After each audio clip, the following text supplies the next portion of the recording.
A 7-year-old girl and her 13-year-old brother are settling in for their favorite after-school activity, watching TV. The children's parents won't be home from work for several hours, and watching the after-school programming together before making a snack is a staple of their day. The boy takes his normal position on the couch as the girl plants herself right in front of the television and turns it on. This is the time when Pretty Pony Paradise comes on, and she never misses an episode.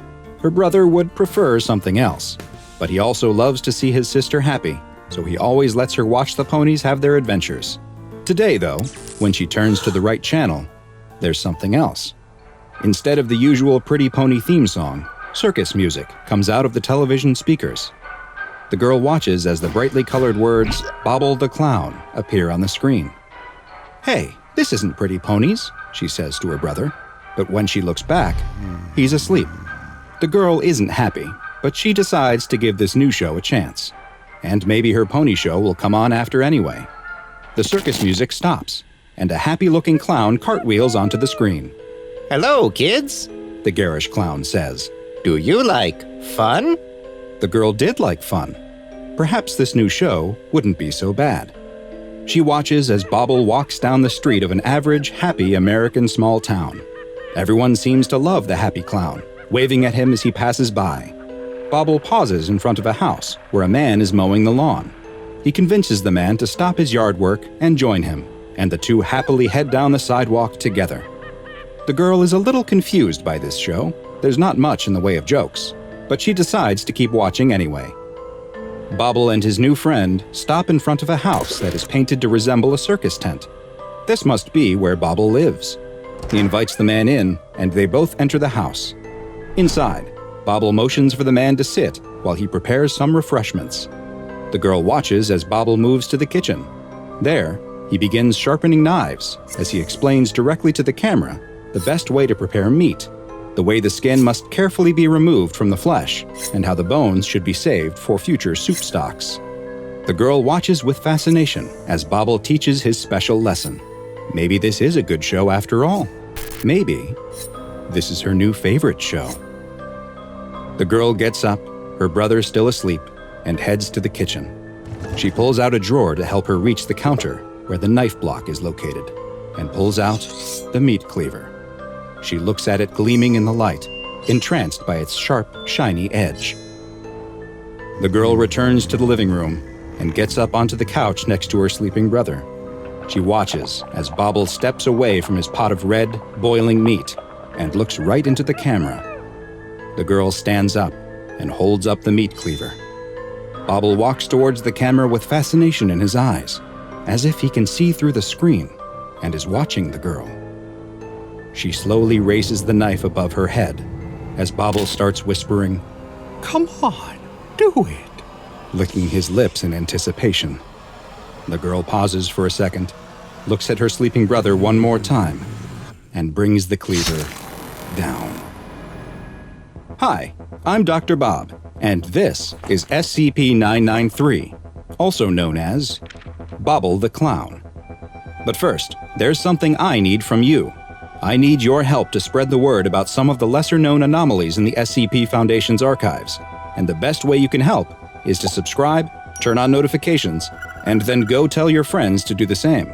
This will help me bring you more and more SCP videos. Now, back to our file. SCP-993 is the designation the SCP Foundation has given to a children's television program entitled Bobble the Clown. At first glance, the Bobble the Clown show appears to be a standard children's educational cartoon, with bright colors, a mascot, and a rote formula that involves the titular character of Bobble the Clown learning a new skill or engaging in a new activity. The program appears to have no recurring supporting cast, with Bobble being the only character who returns to each episode. The settings usually change between episodes as well, with Bobble often being seen in a new or unique location. Despite appearing as a show made for children, the anomalous properties exhibited by this strange television program make themselves apparent almost immediately. First, anyone older than the age of 10 who watches the show will immediately fall unconscious as soon as it begins, and will remain in a comatose state until the program ends. Upon waking, they will report having felt a painful, stabbing headache just prior to falling unconscious. The show's most disturbing property, though, is what has been described by those under the age of 10 who are able to view the program. They report seeing Bobble the Clown teach lessons similar to the way many children's shows extol the virtues of good hygiene or going to bed on time. But with Bobble, the lessons are quite different. Topics that Bobble has presented lessons on and encouraged children to try have included torture, murder, and even cannibalism. As the subject watches, the lessons appear to become ingrained in their minds, and repeated exposure to the show has resulted in permanent effects that resemble symptoms of psychosis and schizophrenia. Documented episodes of Bobble the Clown have included Bobble in the Big City, in which Bobble appears in a large United States city reminiscent of New York, and instructs the viewer on various ways to avoid detection when lighting fires with common resources like mosquito coils. The episode ends with Bobble setting fire to a large building before he exits the screen. The camera continues to stay locked on the burning building for several more minutes as the sound of screams can be heard. In another titled Bobble's Sneaky Saturday, Bobble is again in a major city, this time one that looks similar to London, England, with the Elizabeth Tower containing Big Ben visible in the background. In this episode, Bobble is shown to be quietly following a woman as she walks into her home. Once she arrives, Bobble attacks her with a large butcher knife, before giving the audience tips on how to remain unnoticed in crowded places. Bobble Gets the Truth finds the clown in a prisoner of war camp, where Bobble is shown torturing a captured soldier as he asks him nonsensical questions that the soldier cannot possibly answer. This continues until the prisoner dies, after which Bobble details methods for inflicting painful but non-lethal injuries. Bobble Hates You is one of the most unnerving of the documented episodes, and consists of Bobble sitting alone in a blank room, silently and angrily staring at the viewer for a full 30 minutes. But the strangest of all is from an episode title filled with expletives, in which Bobble appears to be in a Foundation Secure Site video archive room, the same one where recordings of Bobble the Clown are stored. In this episode, a rage-filled Bobble describes methods for breaching several SCP's containment. He then gives personal details about the researchers assigned to these SCPs, including their daily routines, before offering several potential ways to murder them. An interesting detail about this episode: at one point, an animated depiction of a particular SCP Foundation researcher is seen to walk past Bobble. A clock on the wall shows the time, and this same researcher later confirmed that they did, in fact, walk through the video archive at this exact time, but had no recollection of seeing an animated clown filming a television program in the room when they did so. Episodes of Bobble the Clown continue to be broadcast from an unknown source, but future episodes are to be intercepted using Protocol Upsilon Beta 3 to prevent them from being seen by the public. All broadcasts are recorded for the Foundation's archives, and in order to perform research on the anomaly, subjects under the age of 10 must be used to view them. Once the viewers have described what takes place in the episode, they are then to immediately be administered Class A amnestics. Despite the danger these episodes pose to those who view them, since they are able to be reliably blocked from public broadcast, SCP-993 has been classified as safe, and for now, Bobble the Clown appears to be contained as well as it can be. It's day 9 of Joseph Mann's expedition into the extreme wilderness of Antarctica. He's been following the tracks of a mysterious creature, a massive, anomalous beast that has been spotted in the snowy wastes. As he follows the tracks, he sees something. It's his own tent, but he had been walking for days after leaving this camp. How was he back here after only a few hours? Time and distance were starting to feel off, like they were stretched out and folded over into knots. Maybe he was confused about the tracks. Maybe he hadn't been chasing after something, but following the tracks of something that had been chasing him. Maybe he was wrong about everything. Hi, I'm Dr. Bob, and this is SCP-2764, also known as the Eldritch Antarctic.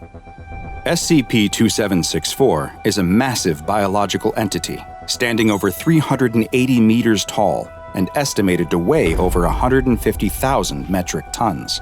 It possesses around 80 tentacle-like arms that it uses for movement and simple actions like grasping objects. It also has what looks to be a head with 4 eyes. SCP-2764 possesses a number of anomalous properties, including the ability to communicate telepathically with humans, though the language used changes based on the person who is receiving its messages.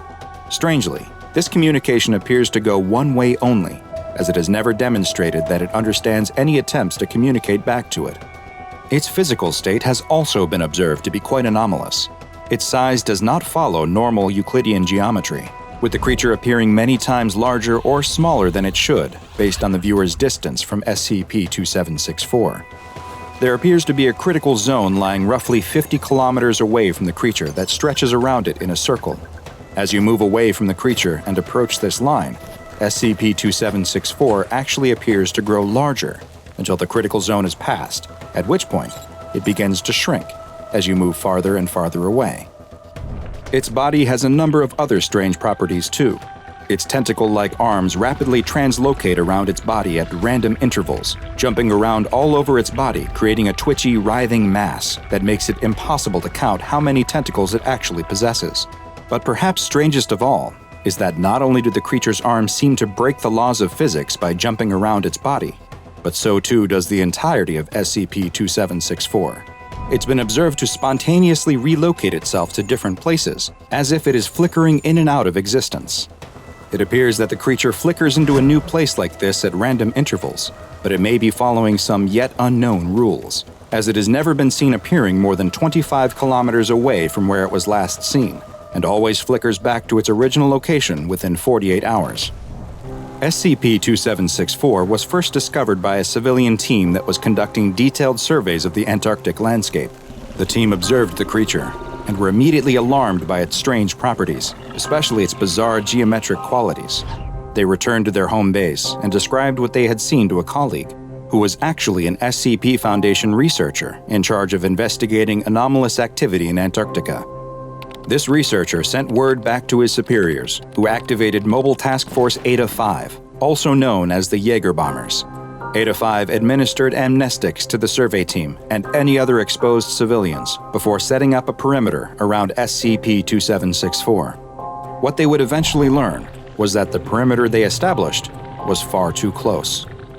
In his investigation logs, MTF Eta-5 Commander Joseph Mann noted that he immediately experienced strange anomalous effects, such as how the creature seemed to shrink the closer he got to it, and the strange voices in his head. His curiosity soon got the better of him, and he decided to do some of his own research into the entity before the rest of the SCP Foundation scientists and guards arrived to take over the investigation. Mann gathered a couple volunteers who were also curious about the nature of the anomaly and set out on an expedition to gather more information. Just as they had experienced before, the more they walked towards the creature, the more it appeared to shrink in size. They also made note of strange prints in the snow. At first, they looked to be human prints, but then seemed to change into something that looked as if a squid had pulled itself onto the land and was dragging itself through the snow. After several days, the whole team was hearing voices. They also realized they had left their tissue analyzer back at a previous camp and would have to backtrack to retrieve it. As they moved away from the creature, they expected it to now increase in size, but it didn't. It stayed the same. Either something had changed about the anomaly, or SCP-2764 was moving towards them. After recovering the tissue analyzer, they continued on towards the creature again. Commander Mann began to understand the voices he was hearing and could even make out certain words like snow and back. Their perception of time was affected too. Hours seemed to stretch out or pass by in the blink of an eye.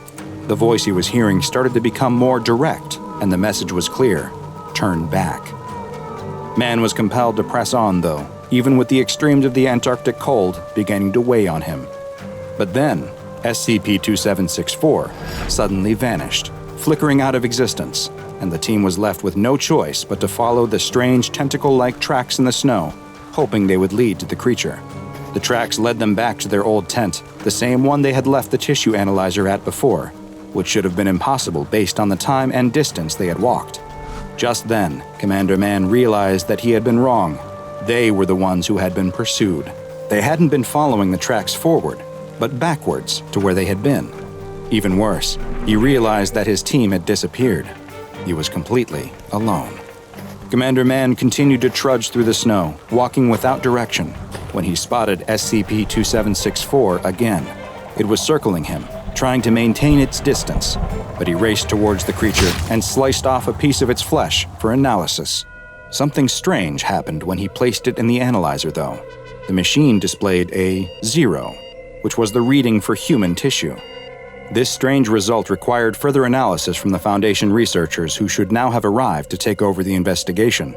So Man began to make his way back in the direction of home. He spotted what looked to be members of his team off in the distance and assumed that they must be on a mission to rescue him. Try as he might, though, the spatial anomalies prevented him from ever getting closer. It felt like it would take him an entire day just to walk a few feet. He assumed it must be the same for his rescuers as he watched them off in the distance, seeming to never get closer. At one point, he could even see as they stopped and turned back, appearing to return to an old campsite. He couldn't understand what they were doing, but then they disappeared entirely, only to reappear much closer to him. Commander Man, now sure that there was something terribly wrong happening, tried to approach the now single rescuer he could see to tell him to turn back, but before he could, the man rushed at him with a knife and cut a piece of his flesh from his back. It's at that point that Commander Man finally started to understand. He hadn't been watching a rescue team come for him. He'd been watching himself. He had been walking towards the creature, and yet, at the same time, he had also always been the creature. Commander Man was trapped in a time loop where he was doomed to transform into the monstrous SCP-2764 and then watch himself meet the same fate over and over again, forever. The voices he had been hearing telling him to turn back were his own, words of warning that he was doomed to always ignore. SCP-2764 has been classified as Keter and is currently located in a classified area of Antarctica. A 150-kilometer radius has been established around the object, which is to be monitored at all times by Mobile Task Force Eta-5. Any civilians that come within the 150-kilometer radius, either by accident or due to SCP-2764 flickering to a populated area, are to be administered Class A amnestics, and any civilians that may have knowledge of the event are to be administered Class B amnestics. Should any civilian or Foundation employees come within 30 kilometers of SCP-2764, they are to be detained and immediately questioned.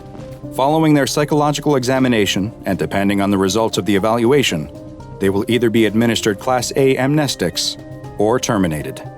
If he breathes, the bear will see him.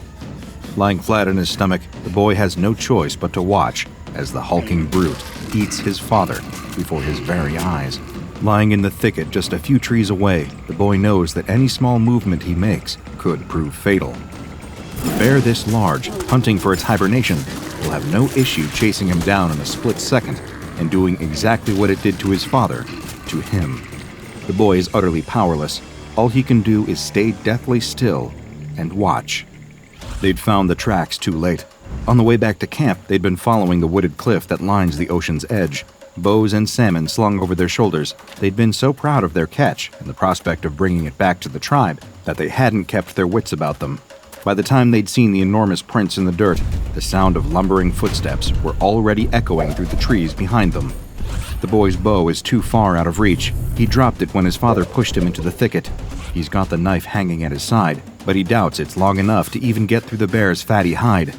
In contrast, the only thing protecting him from its bite is the leather hide slung across his shoulders and a woven garment from the tribe's elders. One slash of the bear's claw, and he'd be. A breeze ruffles his hair. The boy's eyes widen in horror. That wind hadn't come from in front of him, but from behind, blowing his scent, his fear, directly towards the bear's nostrils. The boy plants his muddy palms into the dirt, staring at the animal. Its nostril twitches, then twitches again. It half turns its head, sniffing the air. Maybe it won't bother with him. The bear's turning back to its meal already. The boy lets out a sigh of relief, and a twig snaps. The bear snarls and whips its head around. For a second, the two of them lock eyes, predator and prey. Then the boy takes off running. Fast as he can, he leaps through the undergrowth, ferns and nettles whipping at his shins. He fumbles the knife out of its sheath and slings the water skin off his shoulder, throwing it wildly behind him. He doesn't know if he hit the bear. He doesn't have time to turn around and see. It's going to be on him in an instant. Up ahead, he sees sunlight streaming through the thick trees, the cliff edge. If he can just get to that, maybe he can climb down and... No, there's no time. Besides, bears are better climbers, better swimmers, better runners. All the boy can hope for is that he's a better jumper. Him and the boys from the tribe have leapt off plenty of cliffs along the shore, but never these ones. There are too many rocks, too many shallows. But the thundering of 4 enormous paws behind him is looming larger and larger. He can almost feel the bear's hot breath on the back of his neck. There's nothing for it. Here goes. The trees clear, the sun blasts his skin, a claw slashes at his back, and the boy launches himself into the air. The wind carries him. The weightlessness of wheeling his arms and legs through the empty sky is almost enough to make him laugh with joy, until the boy looks down. The cliff is higher, much, much higher than he'd realized. His momentum carries his torso forwards into a tumble. He's not going to land straight, and he can see jagged rocks everywhere beneath him. The boy closes his eyes and crashes into the sea. All of the air is slammed out of his lungs. His knee hits something hard and sharp in the water. A swell throws him away from the shore and pulls him deep. Without air in his chest, he can't float. Kicking hard as he can, the boy swims upwards, eyes still screwed shut. His face bashes into a sandy rock. No, that's not upwards. Which way is it? Which way should he swim? The ocean current rolls him over and over. Darkness fills his mind. But his feet find a hard surface, and he pushes against it, launching himself through the water, kicking as hard as he can. The darkness fades. Light. The boy's head breaches the water, and he splutters for air, rubbing the water out of his eyes. He looks around wildly. The sea has carried him away from the cliff and out into open water. It's lifting and dropping him with each wave, carrying him this way and that, like a flower in the wind.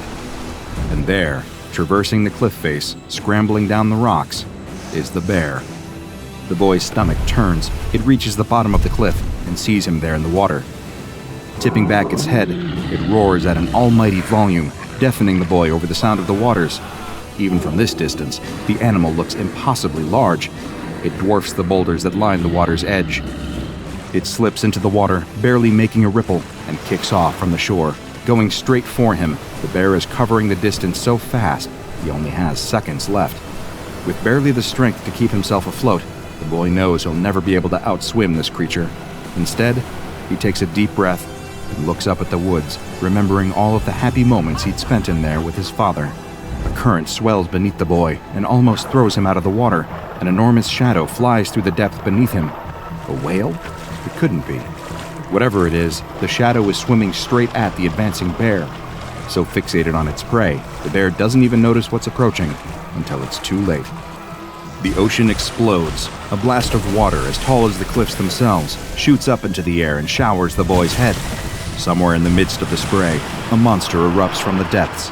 Snapping its jaw around the bear, it lifts the animal into the air and throws it against the cliff.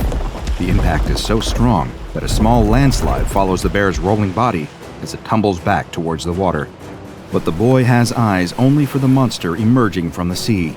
Crawling up the rocks with one gnarled foot after another, the boy can hardly make sense of what he's looking at. It seems to have some kind of scaly hide, harder than the rocks surrounding it. A wave crashes against the monster as it leers over the bear and sinks its teeth into the animal's hide.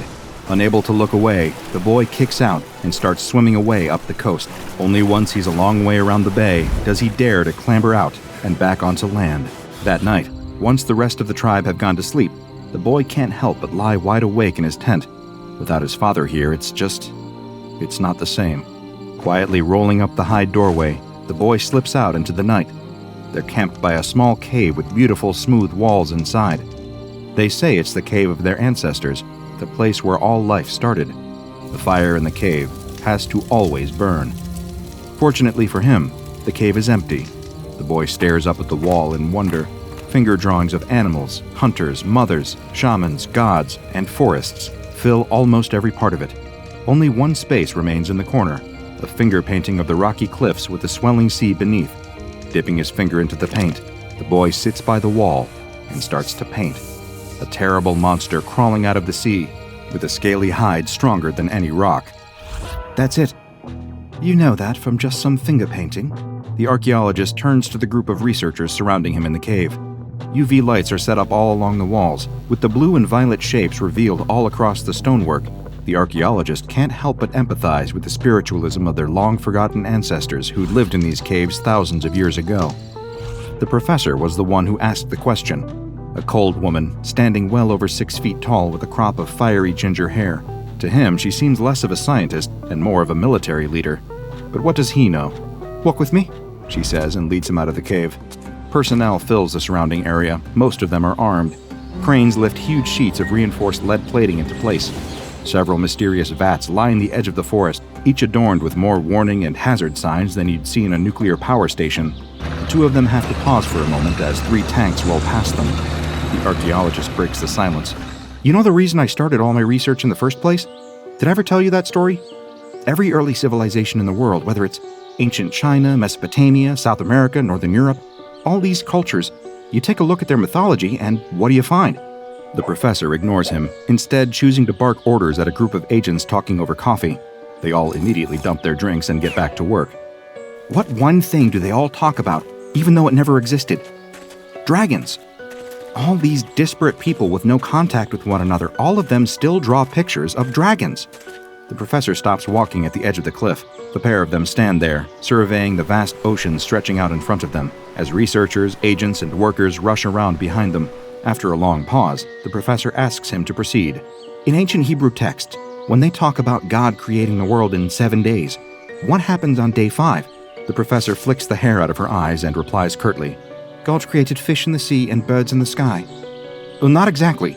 Look at the original Hebrew. He created all of the fish that teem in the sea, sure, but he also created Leviathan, a serpent-like monster from the depths, as old as the world itself. You think that's what we're dealing with? Maybe. Or something worse. By nightfall, preparations are operational. Enormous floodlights switch on, one after another, illuminating an enormous steel box with an open lid at the top, surrounded by armed agents, huge net launchers, and several tanks. It all seems a bit excessive as far as the archaeologist is concerned. He isn't officially still supposed to be here, but in all of the scramble for the Foundation to get the capture site ready, no one noticed that he had stuck around. From the viewing platform several hundred meters away, he has to watch it all unfold through a pair of binoculars. Out above the water, suspended from one of the cranes, is an elephant carcass. The professor told him that the Foundation had even marinated it for extra flavor.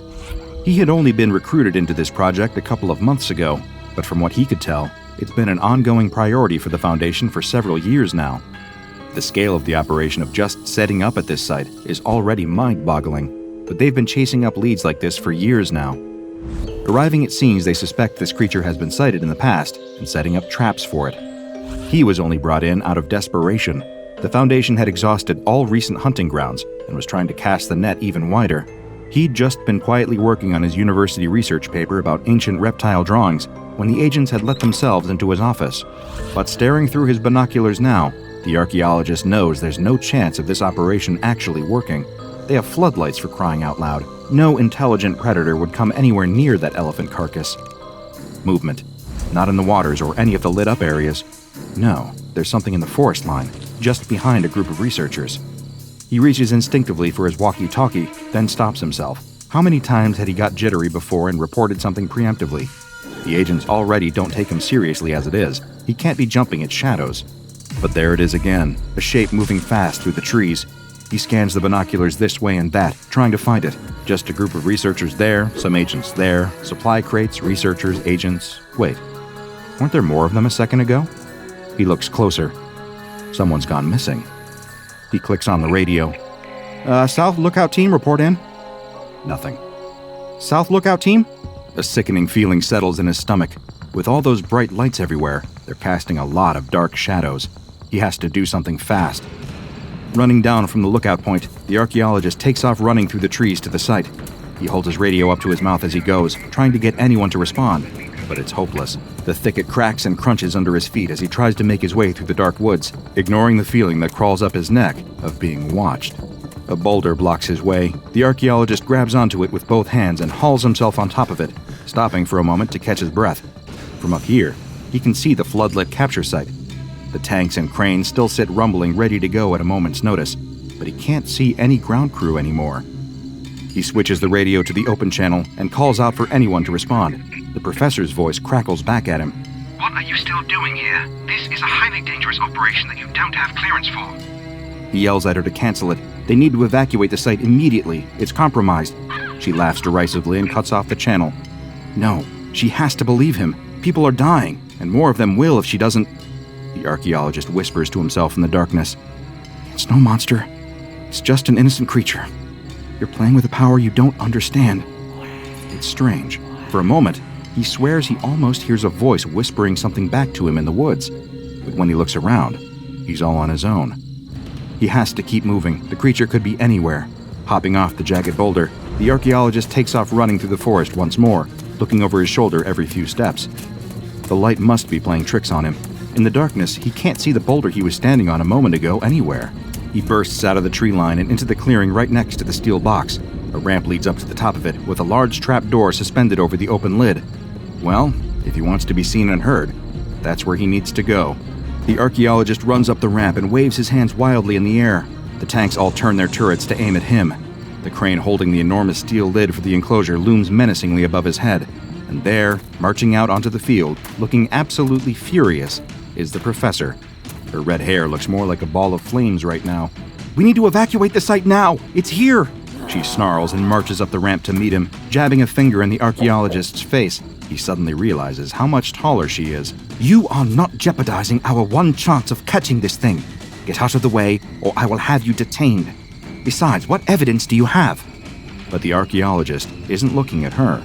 Instead, his eyes stare in horror at the elephant carcass suspended behind her. There was a huge, reptilian bite mark taken out of it. A testing bite, like the ones given by sharks.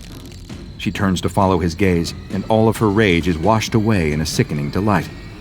It's here. A scream from the crane holding the elephant makes them both jump, but by the time they look up at the cabin, all they see is a hulking shadow leaping away into the darkness. The professor clicks on her walkie-talkie and starts issuing commands. No one responds, except the tank crews. She tries again. Radio silence. Now the gravity of the situation really starts to hit her. Eyes wide with panic, she runs off down the ramp, barking into her radio and leaving the archaeologist up here on his own. Suddenly, under all of these lights, he feels very exposed. It could be anywhere in the shadows. Footsteps, heavy, planted footsteps tremor through the ground, and out of the woods walks the creature. Several meters long, fat from all of its hunting, the beast that would soon be known as SCP-682 slinks into view. It looks up at him, standing there on the trapdoor over a metal box, and looks like it's almost ready to laugh at how easy this will be. Boom! The tank blast hits the creature square in the torso, knocking it sideways. Boom! Boom! Boom! The three tanks open fire one after the other, laying round after round into the colossal reptile, kicking more and more dust into the air. Before long, there's a crater in the ground so large that it looks almost like an asteroid hit it. Smoke and dust fill the air. The archaeologist's eyes fill with tears. That majestic creature, roaming the earth long before mankind ever did, exterminated just like that. Cowards. That's what people really are. Cowards. But as the dust clears, a groaning sound echoes around the clearing. The archaeologist shields his eyes and peers into the crater as best he can, but there's nothing there. Boom! He wheels around and almost falls backwards in shock. The SCP has snuck through the haze and leapt onto one of the tanks. It bites and tears at the armored bodywork, doing all it can to destroy it. In a panic, two of the tanks point toward one another and fire, destroying themselves in the process. The creature rounds on the remaining tank and bites down hard on the barrel. The tank fires, the round going straight down the monster's throat and exploding inside its gut. The backdraft from the blast shoots back through the tank, and a puff of smoke trails out of the hatch at the top. And suddenly, once again, the clearing is quiet. Turning back to the archaeologist, SCP-682 slinks towards him, smoke still curling up out of his leering teeth. With heavy, thunking steps, it climbs the ramp towards him, stopping just short of the trap door. The two of them stare each other in the eye, predator and prey. Neither move for a moment. Then it opens its mouth. The archaeologist closes his eyes. Do you know that you disgusting creatures deserve this? He opens them. Did the monster just speak? What do they hope to accomplish by attacking me? He gulps hard. That whisper he heard in the woods, the rock he'd been standing on. They're scientists. Scientists always try to learn more things, understand the world better. We think you can't be killed, so we're there testing their hypothesis. The creature growls. The stench of rotten flesh fills the archaeologist's nose. It takes a step towards him, then another. The archaeologist runs. He'll leap off the other end of the platform. It's a big jump, but he could make it. The predator's breath is on the back of his neck. He jumps just as the trapdoor gives way. With an enormous thud, the SCP falls into the steel enclosure. Before it has a chance to move, the crane unhitches the steel lid, and it crashes down into place, sealing the monster inside. The archaeologist lands in the dirt and rolls onto his back to see the professor, wild-eyed and cheering, up in the crane's cabin. He lies there on his back, panting and staring up at the stars. A clunking sound echoes through the clearing, and the gurgle of a liquid flowing through pipes. He sits up, adrenaline still pumping through him. The professor has plugged a pipe into the metal enclosure and is running gallons and gallons of liquid into it. He follows the tube with his eyes, all the way to the enormous hazardous vats on the edge of the clearing. Hydrochloric acid. His eyes widen in horror. The professor laughs at him. "Come on, cheer up. We're just scientists, that's what you said. Just testing a hypothesis." The full moon hangs heavy in the night sky over the dense jungle canopy. Below, the darkened palm trees stand silent in the humid air, festooned with vines and lianas. And tropical insects hum in the undergrowth. The night is quiet and dark here, far from the city, in one of the farthest, most secluded provinces of the Philippines. One would hardly expect anyone to be out at this time of night. The young woman is hurrying home, carrying a lantern before her face so that she can see where she's going in the pitch black of the night. Her swollen belly reveals that she's at least several months pregnant, her new middle throwing her off balance just enough that she has to be careful not to stumble. A woman in her condition, she thinks, shouldn't be out at this time of night, and certainly shouldn't have to do household chores like this. But the work has to get done, no matter what. She carries a basket of wet laundry under her other arm. She is returning from washing her clothes in the river, and if she had planned things out better, she would have been home long before the moon rose. Unfortunately, she spent far too much time gossiping with several other village women before getting to work on scrubbing her filthy clothes against the rocks. Luckily, it's not too far from the river back to her home in the village. The worst thing that might happen, she reminds herself, is that she might lose her footing in the dark and trip over a rock or a root. There's no chance that she might run afoul of some nocturnal animal, she tells herself, even though the sudden chills down her spine and sweat dripping from her brow reveals the truth, that she doesn't believe that at all, and, in fact, she's getting more and more nervous as she staggers through the dark. It isn't just the threat of wild animals. She remembers the stories that her mother told her when she was a little girl, all about sinister supernatural monsters that live in these woods. Of course, those are just stories invented to scare children, she tells herself. She's a grown woman now, about to have a child of her own. She shouldn't be worried about boogeymen. She just needs to keep her head on her shoulders, and she'll be sure to arrive home safely. The lantern throws its light over a figure standing below the crook of a catmon tree. The woman jolts, nearly dropping her laundry. She gulps back a scream as she realizes that what she sees isn't a wild animal, but rather a person. "Oh, sorry," says the young woman, her voice shaking a little. "I didn't think anyone else was still out this late. I thought you were a wild animal." "Don't you worry, little one," says the figure in a soft, sibilant voice. The figure steps forward, and the young woman recognizes her. It's an old woman from the village, her back hunched and her long white hair falling over her shoulders in a messy tangle. The young woman feels inexplicably nervous running into this particular villager here in the jungle at night. Many of the village kids whisper that she's actually a witch who has all kinds of weird supernatural powers. Even some of the village elders are afraid to cross her for fear of getting cursed. "Where are you going at this hour?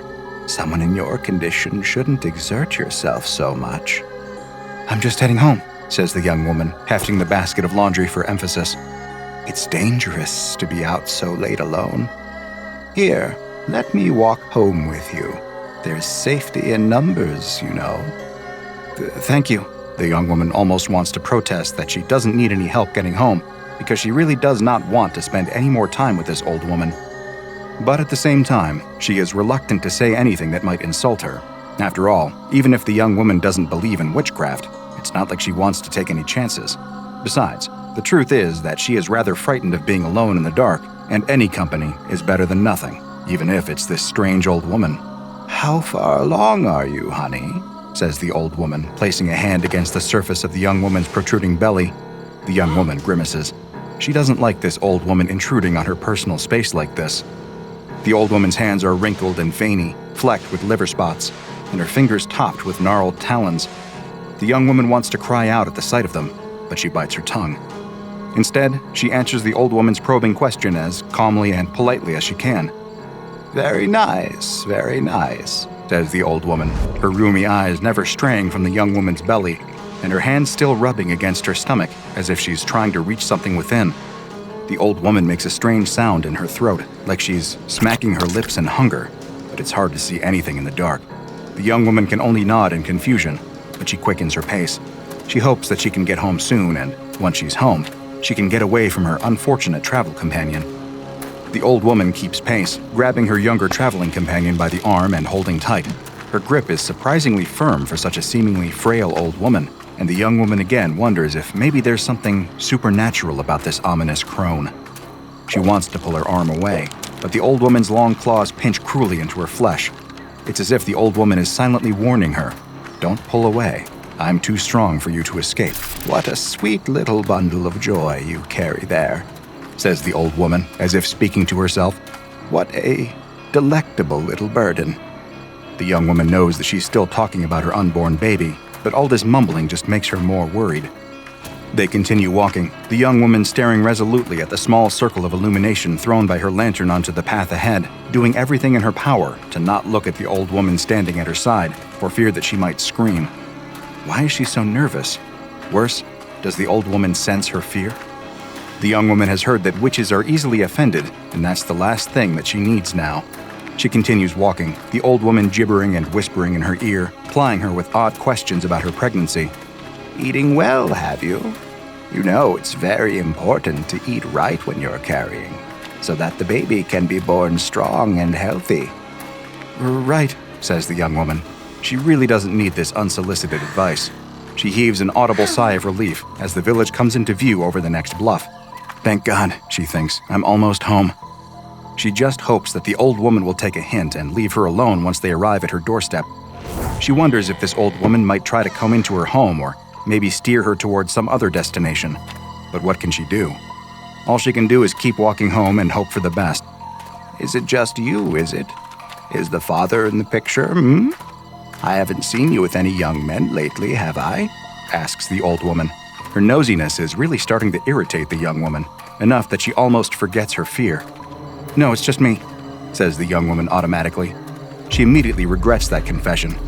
What is this old woman planning? Is she up to some mischief? Now she knows that the young woman lives alone, and there won't be anyone around to see whatever this crone is planning. Her grip tightens on the young woman's arm as if to warn her again. The village is quiet and dark. Everyone else has already gone to bed by now, so the pair of them walk down narrow, still streets. The only sound is the crunch, crunch, crunch of gravel under their feet. After what seems like an eternity, they arrive at the front gate of the young woman's house. "Well, here I am," she says, a little too loudly and firmly to be completely casual. "This is my home. Thanks for keeping me company on my way home." To her immense relief, the old woman lets go of her arm. The young woman immediately pulls away, rubbing the deep bruises left by the old woman's gnarled talons. "Think nothing of it, my dear." The old woman smiles widely, a long rope of saliva dribbling from her slack lips. Her teeth look jagged and misshapen. It's hard to see in the dark, but they look more like the teeth of a wild beast than a human. It must be her eyes playing tricks on her in the dim light, though. The young woman can't help but recoil in disgust, but luckily her face is hidden in shadows, so the old woman doesn't seem to notice. "I'm happy to help. I hope to see you again very soon." The young woman doesn't wait any longer. Even before the old woman turns to leave, the young woman scampers across her yard and yanks open her door. She runs inside and pulls the door shut behind her.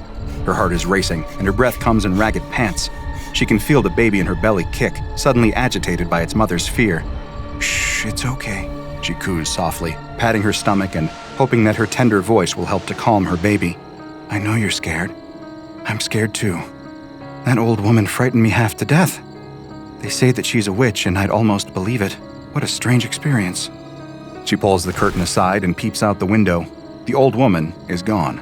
The young woman looks up and down the street, but sees no sign of her traveling companion. She inhales deeply and feels the tension drain from her body as she lets her breath out. Thank goodness that's all over. She can't explain why this whole night has unnerved her so much, but there was just something so uncanny about that strange old woman.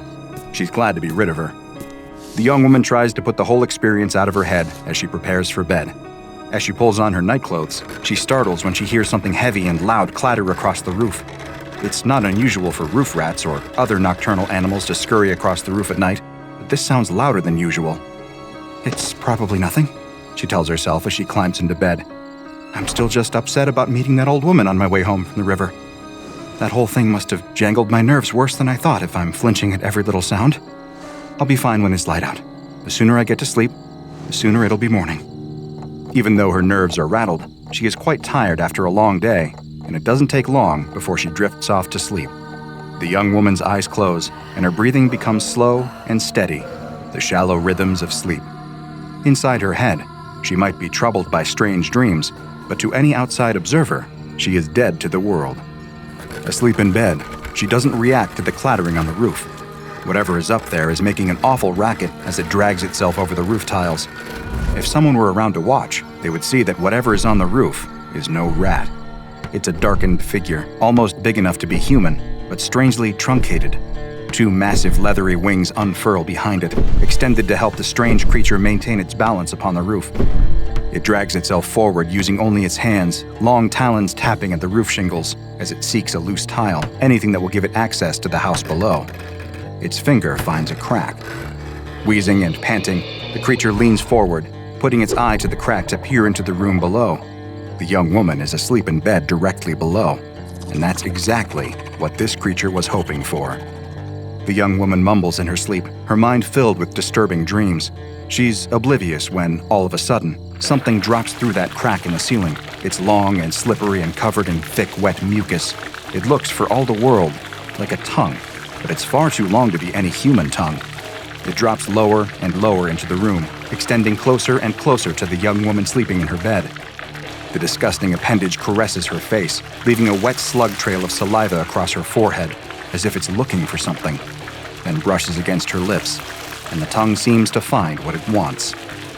Instantly, it snakes into her open mouth and shoots down her throat. The young woman starts to sputter and choke, her limbs thrashing and flailing, but still, she is held fast in the grip of sleep. Some wild nightmare is playing out in her head. Perhaps she fantasizes that she is drowning in a river or choking on some food or being strangled by a fiend. Whatever she's thinking, it couldn't be further from the truth, that an alien tongue has jammed itself down her throat. The tongue pushes deeper and deeper inside her until it makes contact with her womb.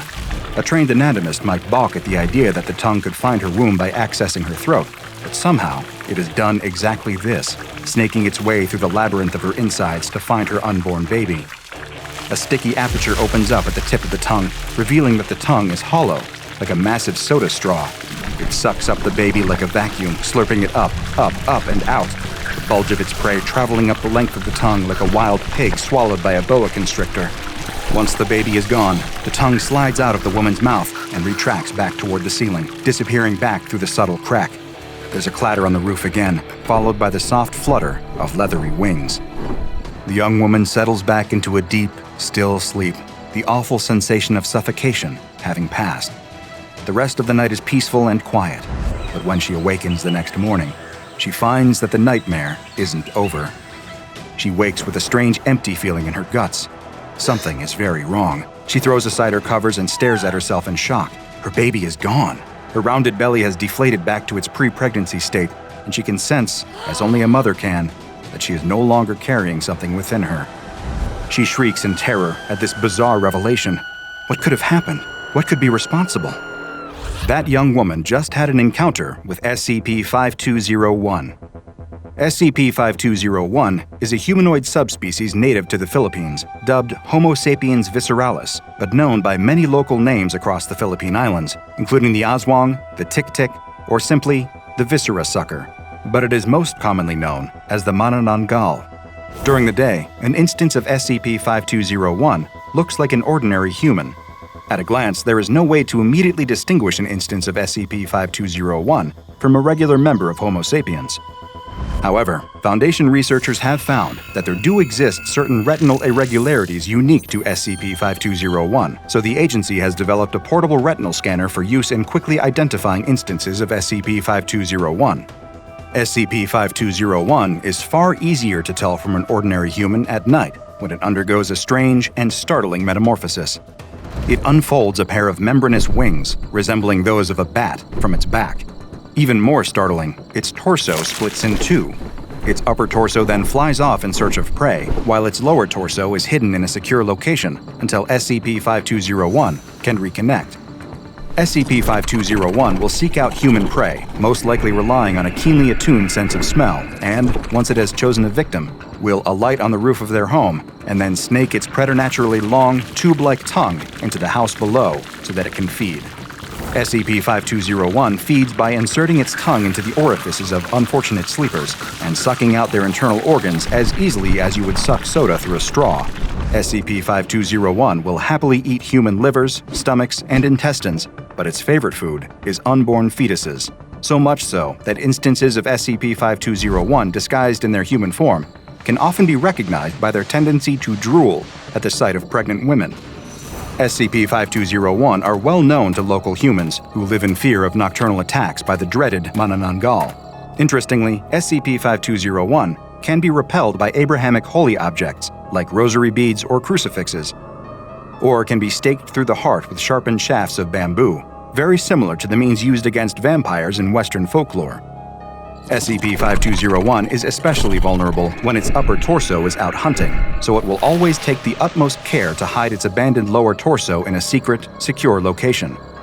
If you can find the hidden lower torso, it is possible to kill SCP-5201 by sprinkling its exposed viscera with spices like garlic, salt, or vinegar, or failing that, even ash or urine. This causes an unusual reaction that is not yet fully understood by Foundation researchers, but will prevent the two halves from rejoining. If the two halves of the Manananggal cannot rejoin before dawn, sunlight will kill the creature. If none of these methods are available, it is also possible to repel SCP-5201 by using a specialized whip fashioned from the tail of a stingray.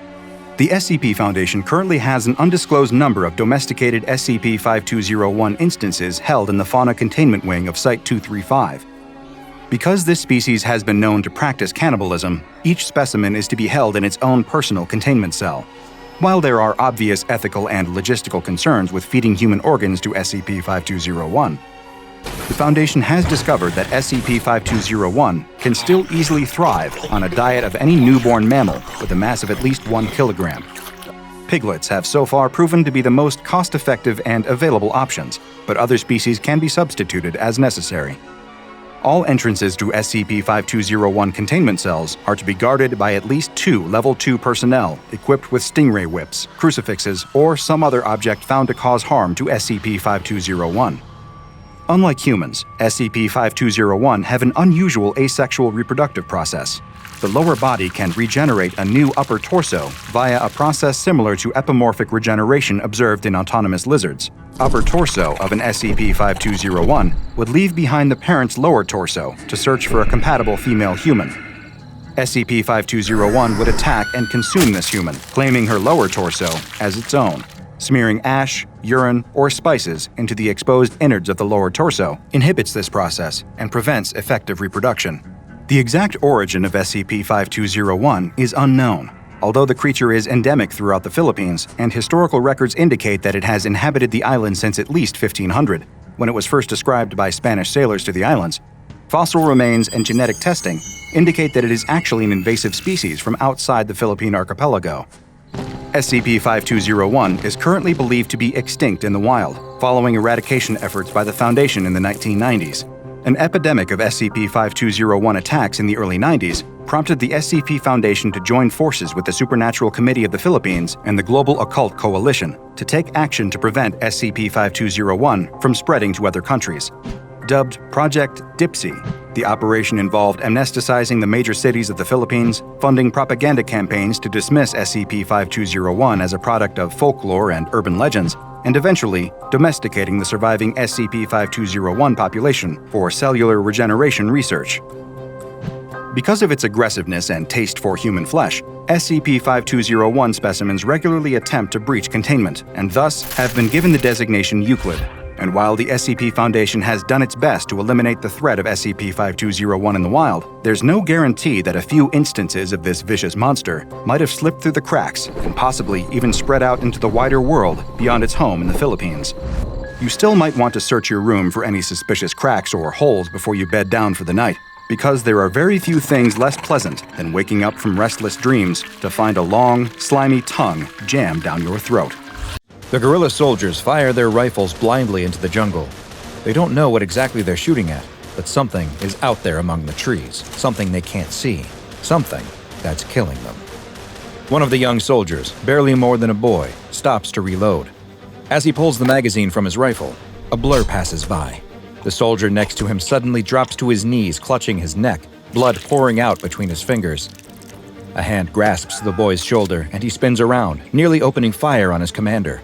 The older man tells him they've got to go, and the boy joins a small group of soldiers who start running through the jungle, trying to get away from whatever this thing is. As they run, there's another flash of movement, and one of the soldiers is pulled into the trees. He can hear his screams mixed with the otherworldly shrieks, but there's nothing they can do. It's already too late for him. Another soldier disappears into the trees with a blur. It's just him and the commander now. They emerge from the jungle into a clearing that contains a small abandoned farm. The commander motions for them to head towards the old farmhouse, and the two take cover around the corner of the home. They crouch with their guns ready, peeking around the corner, looking for any sign of the monster that's killed so many of their comrades. The boy wants to know what they should do. He opens his mouth to ask the commander, but he puts a finger to his lips and motions for the boy to keep watching. The boy peeks around the corner of the house, but he doesn't see anything emerging from the tree line. It's quiet, until the commander begins to scream. The boy turns to see a point forming on his chest. It's a black circle. No, not black, something darker. It's like it is the absence of any and all light. The commander screams louder as the point of darkness grows. The commander's screams fade out, even as it looks like he continues to yell. The boy watches as the commander seems to be collapsing in, sucked into the dark orb in his chest. The commander's body folds in on itself, growing smaller and smaller, until it disappears completely into the black hole, which vanishes along with him. The boy doesn't know what he just saw, but he doesn't have time to think, because emerging from the forest is the creature. The boy has never seen anything like it, and runs into the farmhouse. He locks the door and pushes the old kitchen table in front of it, trying to barricade it as best he can. He looks around and spots a bed against the wall. It's the best hiding spot he can find, so he runs and slides under the bed, pulling himself as close to the wall as he can. The boy watches and waits, unsure of what he should do. It's quiet. There's no more screaming of soldiers being killed or any more of those guttural animal-like squeals. Maybe it decided to go back to wherever it came from. The boy doesn't dare come out from under the bed, though. As he watches the door, waiting for something to burst through, he sees something else. Another of those black points appears in the middle of the room. It looks like it bends the light around it, distorting the room nearby. The boy watches from under the bed as out of the point, a thin black limb emerges. First one, then another. He can see its strange pointed legs with no feet standing just in front of the bed now.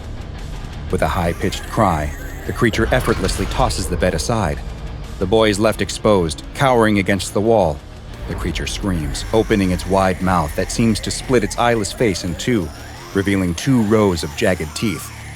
The boy screams back, crying in fear, and sees that the creature isn't eyeless after all. Inside its grotesque mouth, a milky blue ball appears. There's no iris, but the boy knows whatever this thing is, it's looking at him. The boy feels his chest grow tight. He looks down to see that one of the black points is forming on his chest. He can feel himself being squeezed and crushed, pulled down into this singular point. All noises, including his screams, disappear as he is pulled into this soundless void. But then he hears something again. He looks up to see that the creature is being riddled with bullets. It turns to escape and bursts through the wall of the farmhouse. The dark orb on the boy vanishes, and he sees, standing in the doorway, his friend and savior. He clutches his bleeding throat with one hand, holding his rifle in the other. The boy rushes to him as he collapses to the floor. Blood is pouring out of his neck, and he can no longer speak. But he dies knowing he saved his young friend. The boy starts to feel very tired. and he sits down next to his dead hero. He's all alone now, his entire group of freedom fighters now wiped out by this demon. The boy feels nauseous and dizzy. He coughs into his hand and looks down to see that it's covered in his own blood.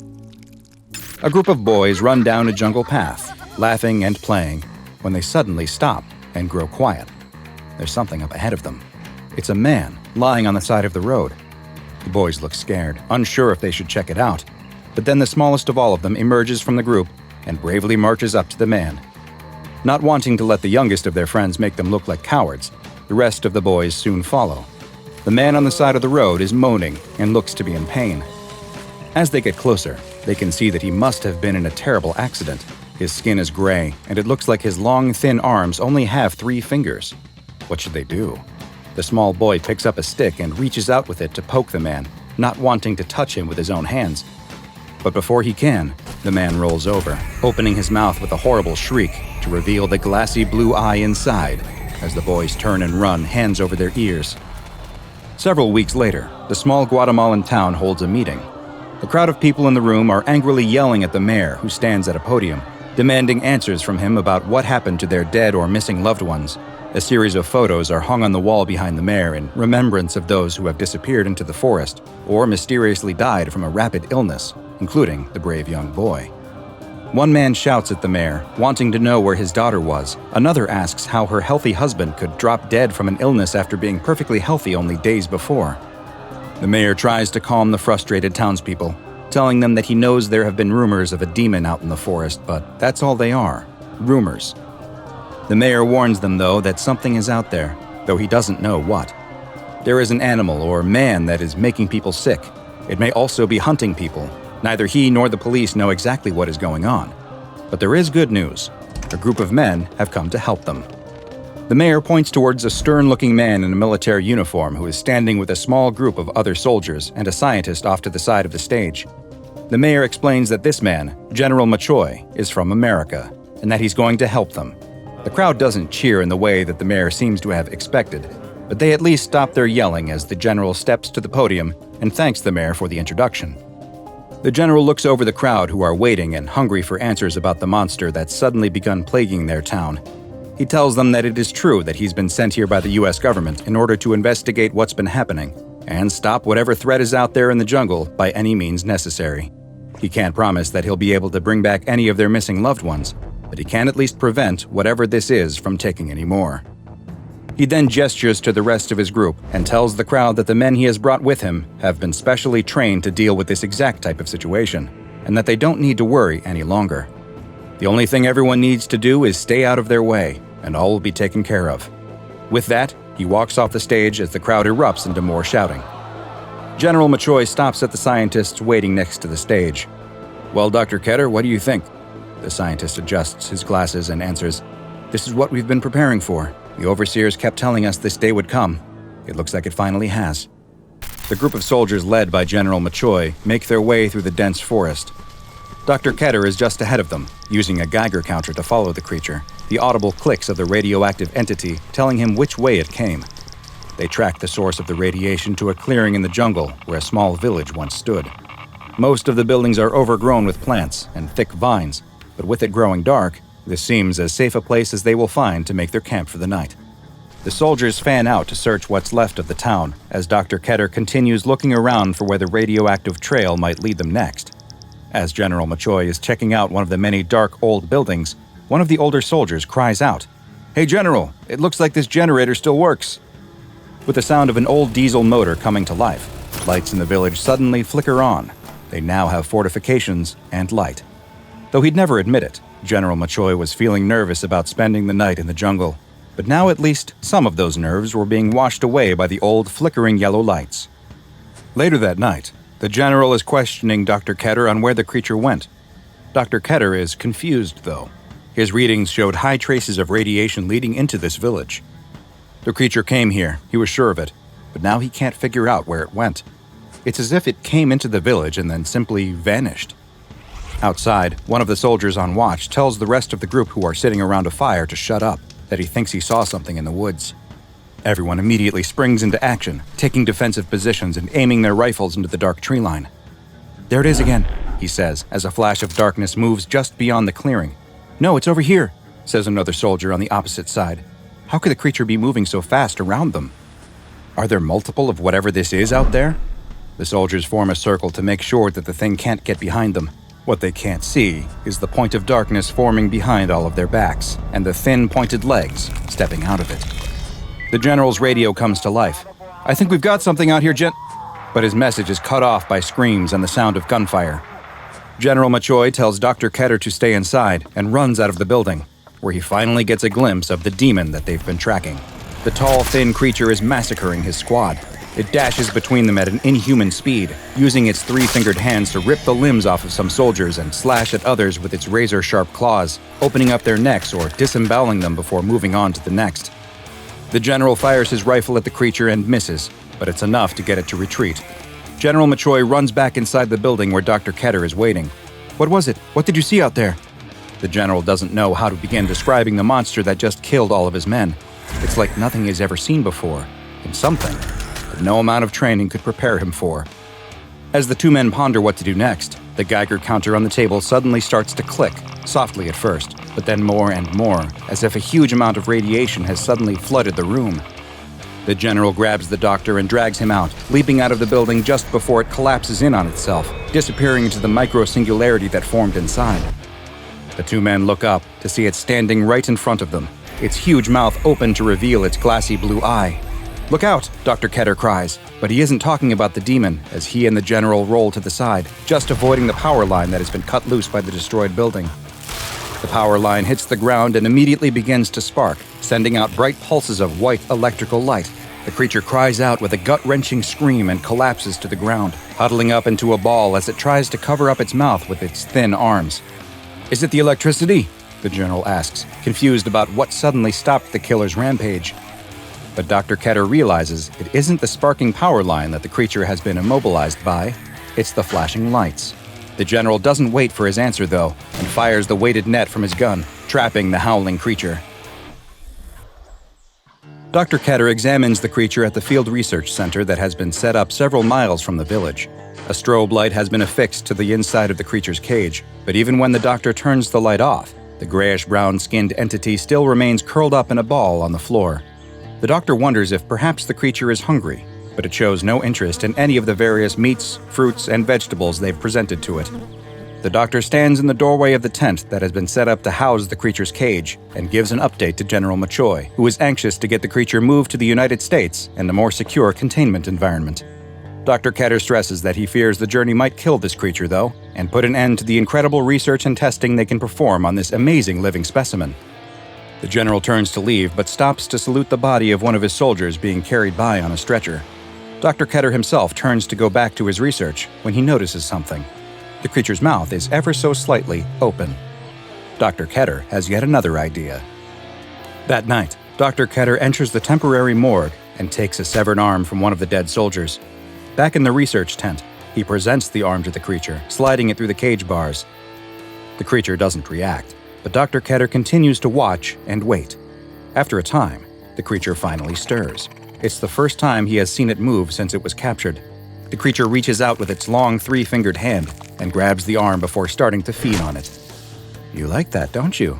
Dr. Ketter asks, and, bizarrely, the creature seems to respond, giving an almost baby-like coo. "There's lots more of that if you behave. All I want is to study you, learn how you work." The creature continues to feed, starting to crunch on the bones now that all of the meat is gone. "Yes, I believe you'll be good," the doctor says as he approaches the cage. "You're going to make me world famous. Soon, everyone will know the name Herman Ket." The creature's hand shoots out from between the bars so quickly he never even saw it. Dr. Ketter starts to scream as it grasps and claws at him. A soldier standing guard outside runs in, but a black point of light immediately appears on his torso, causing him to fold in on himself into the singularity. The creature drops the bloody Dr. Ketter to the floor, who reaches for the emergency strobe light activation button as another singularity opens up inside of the cage. The creature appears to willfully step into it before emerging out of another just outside of the bars. More soldiers rush into the tent in time to see the creature feeding on the still-living Dr. Ketter. One presses the button to activate the high-powered strobe lights, which cause the creature to start screaming and thrashing about, trying to escape the flashing lights. Multiple nets are fired onto the creature, pinning it to the ground as its screams slowly fade back to whimpers. On Overseer orders, the creature is moved to ADRX-19, a secure base located somewhere in North America. The site's director gives a presentation to a group and explains that thanks to the work of the late Dr. Ketter, they now know that the creature exhibits signs of fear and sickness when in the presence of strobing lights, and that it is unable to produce the microsingularities that it uses for defense and teleportation when it is in this sickened state. When healthy, though, the creature is extremely dangerous thanks to its superhuman speed, strength, and cunning.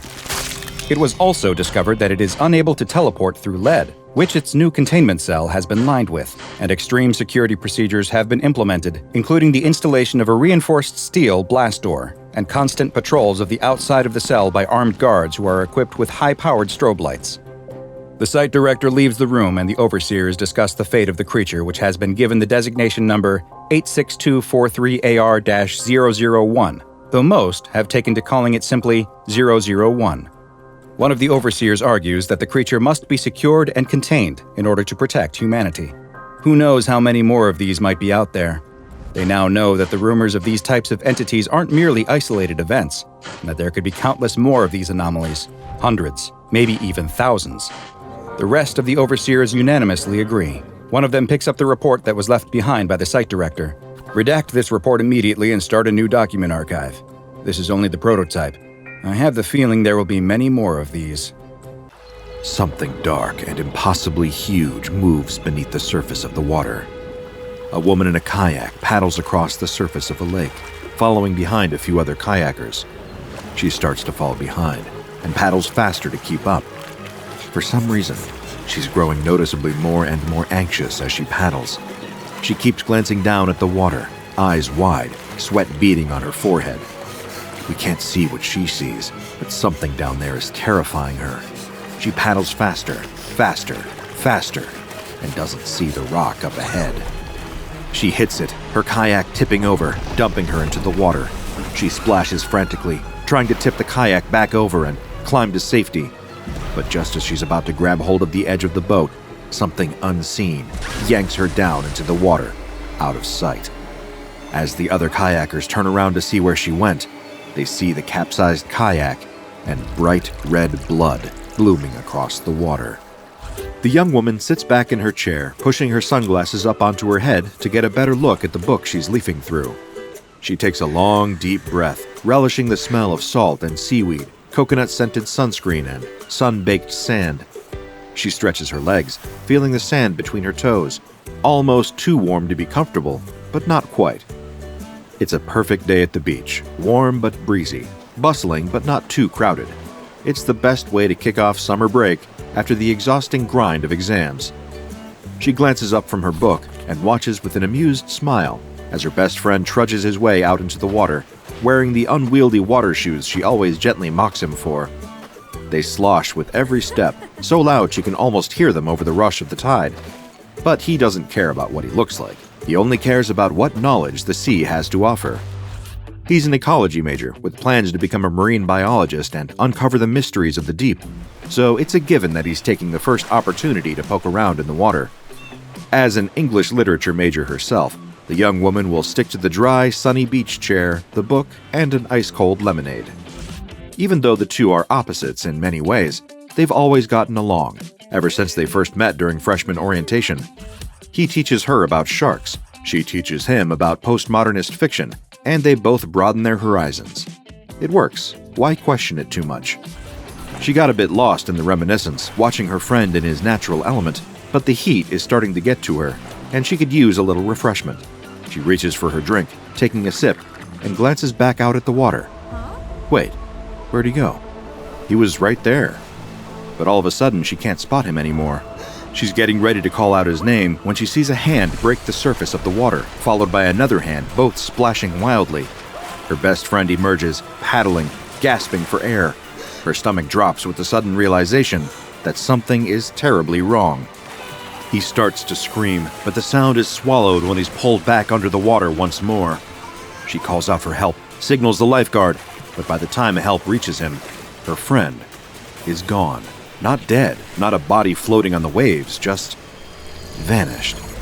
The only thing left of him is a dark bloom of blood, visible even from the shore. All at once, the picture-perfect day at the beach is cut short by tragedy, and the young woman falls to her knees in despair, barely even feeling a thing as the tide rushes in around her. In the days that follow, she can't fathom doing any of her original summer vacation plans. The two of them were supposed to be enjoying the break together, but instead, he's gone, and she doesn't even have a body for the funeral. She can't stop replaying the moment over and over in her mind. One moment, he was absolutely fine, enjoying a swim and looking for different wildlife, and the next, he was drowning, screaming. What could have been responsible for a sudden disappearance like that? At first, she assumed it must have been a shark attack, in spite of all her friends' efforts to persuade her that sharks were nothing to be afraid of. "There's no such thing as shark-infested waters," he often repeated. "We infest the waters. They just live there." Even so, she couldn't come up with a better explanation than a shark. But when she brought up the idea to the lifeguard on duty, he insisted that it couldn't have been a shark. There hadn't been any spotted in the area, not during the day and that close to shore. Besides, and he put this as delicately as he possibly could, if a shark had gotten a hold of her friend, there would have been some pieces to find. With no body, no answers, and no closure, she spends her days clearing out his room in the campus apartment they shared. Going through his things, sorting out what to send back to his family, what to donate, what to keep. It helps her feel close to him, even though he's gone. And if she's being completely honest with herself, part of her is still clinging to the hope that she might find some sort of explanation here.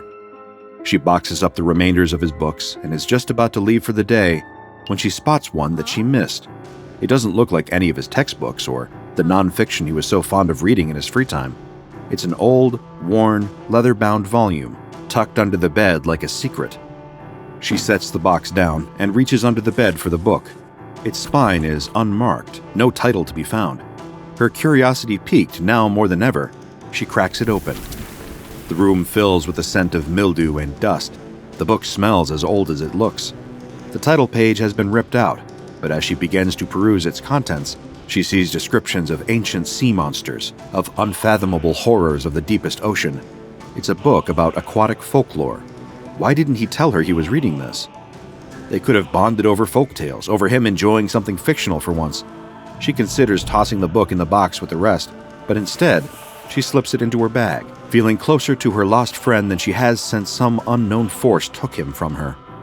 That night, as she's preparing for bed in her own room, trying not to think about the uncanny silence of the newly vacant room across the hall, she cracks open the old book again.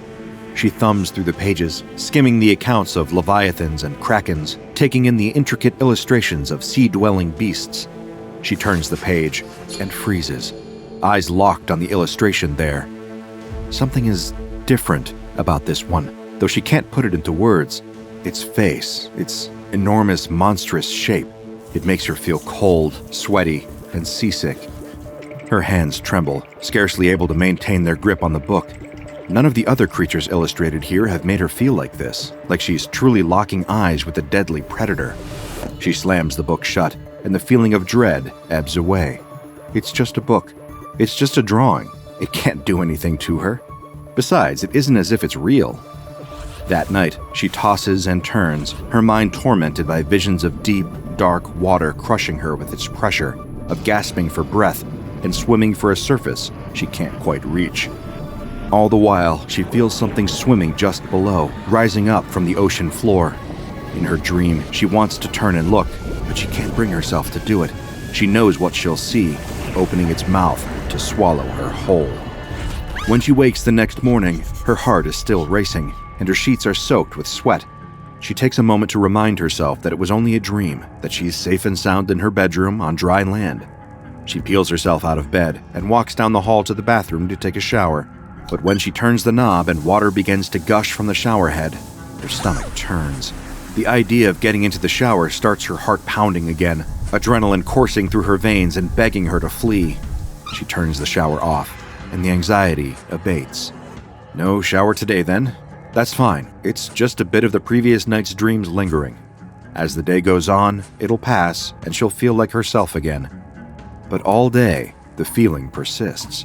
She walks by the public pool and shudders at the sight of children playing in the water. She crosses the street to avoid a sprinkler spraying someone's lawn.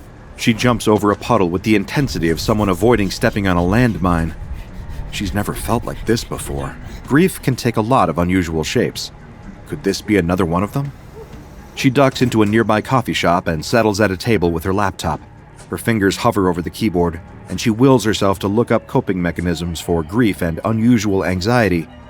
But her instincts kick in, and she types something else entirely. Unexplained disappearances in water. She scrolls through stories about tragic drownings, cars sinking into swamps, and murder victims dumped in lakes. Then, a headline catches her eye. Local man vanished in swimming pool, families say. She clicks the link and finds a story that feels eerily familiar. A family was enjoying a day at the pool when one of the children pushed his father into the pool as a joke. He seemed to panic upon entering the water, thrashing violently, before disappearing entirely. Though the water was clear, they couldn't see him anymore. He never resurfaced. A wave of nausea washes over her as she realizes that this has happened before. How many times? She continues her search, reading about similar disappearances in lakes, hot tubs, and even one man who vanished in a charity dunk tank. Several of the reports describe the missing persons as developing an unusual fear of water prior to their disappearances. Sometimes there is blood left behind. Sometimes there's no trace at all. But with every story, the result is the same. Someone is inexplicably pulled under the water, and they are never seen again. But why? She searches for a common thread between the stories, something that could link them together. Is it possible it's all just random? But then, she spots something, a throwaway line in the first article. The missing man was a cryptid enthusiast, particularly obsessed with the Loch Ness Monster and other aquatic creatures. Another was a writer, researching for a monster movie set on a fishing boat.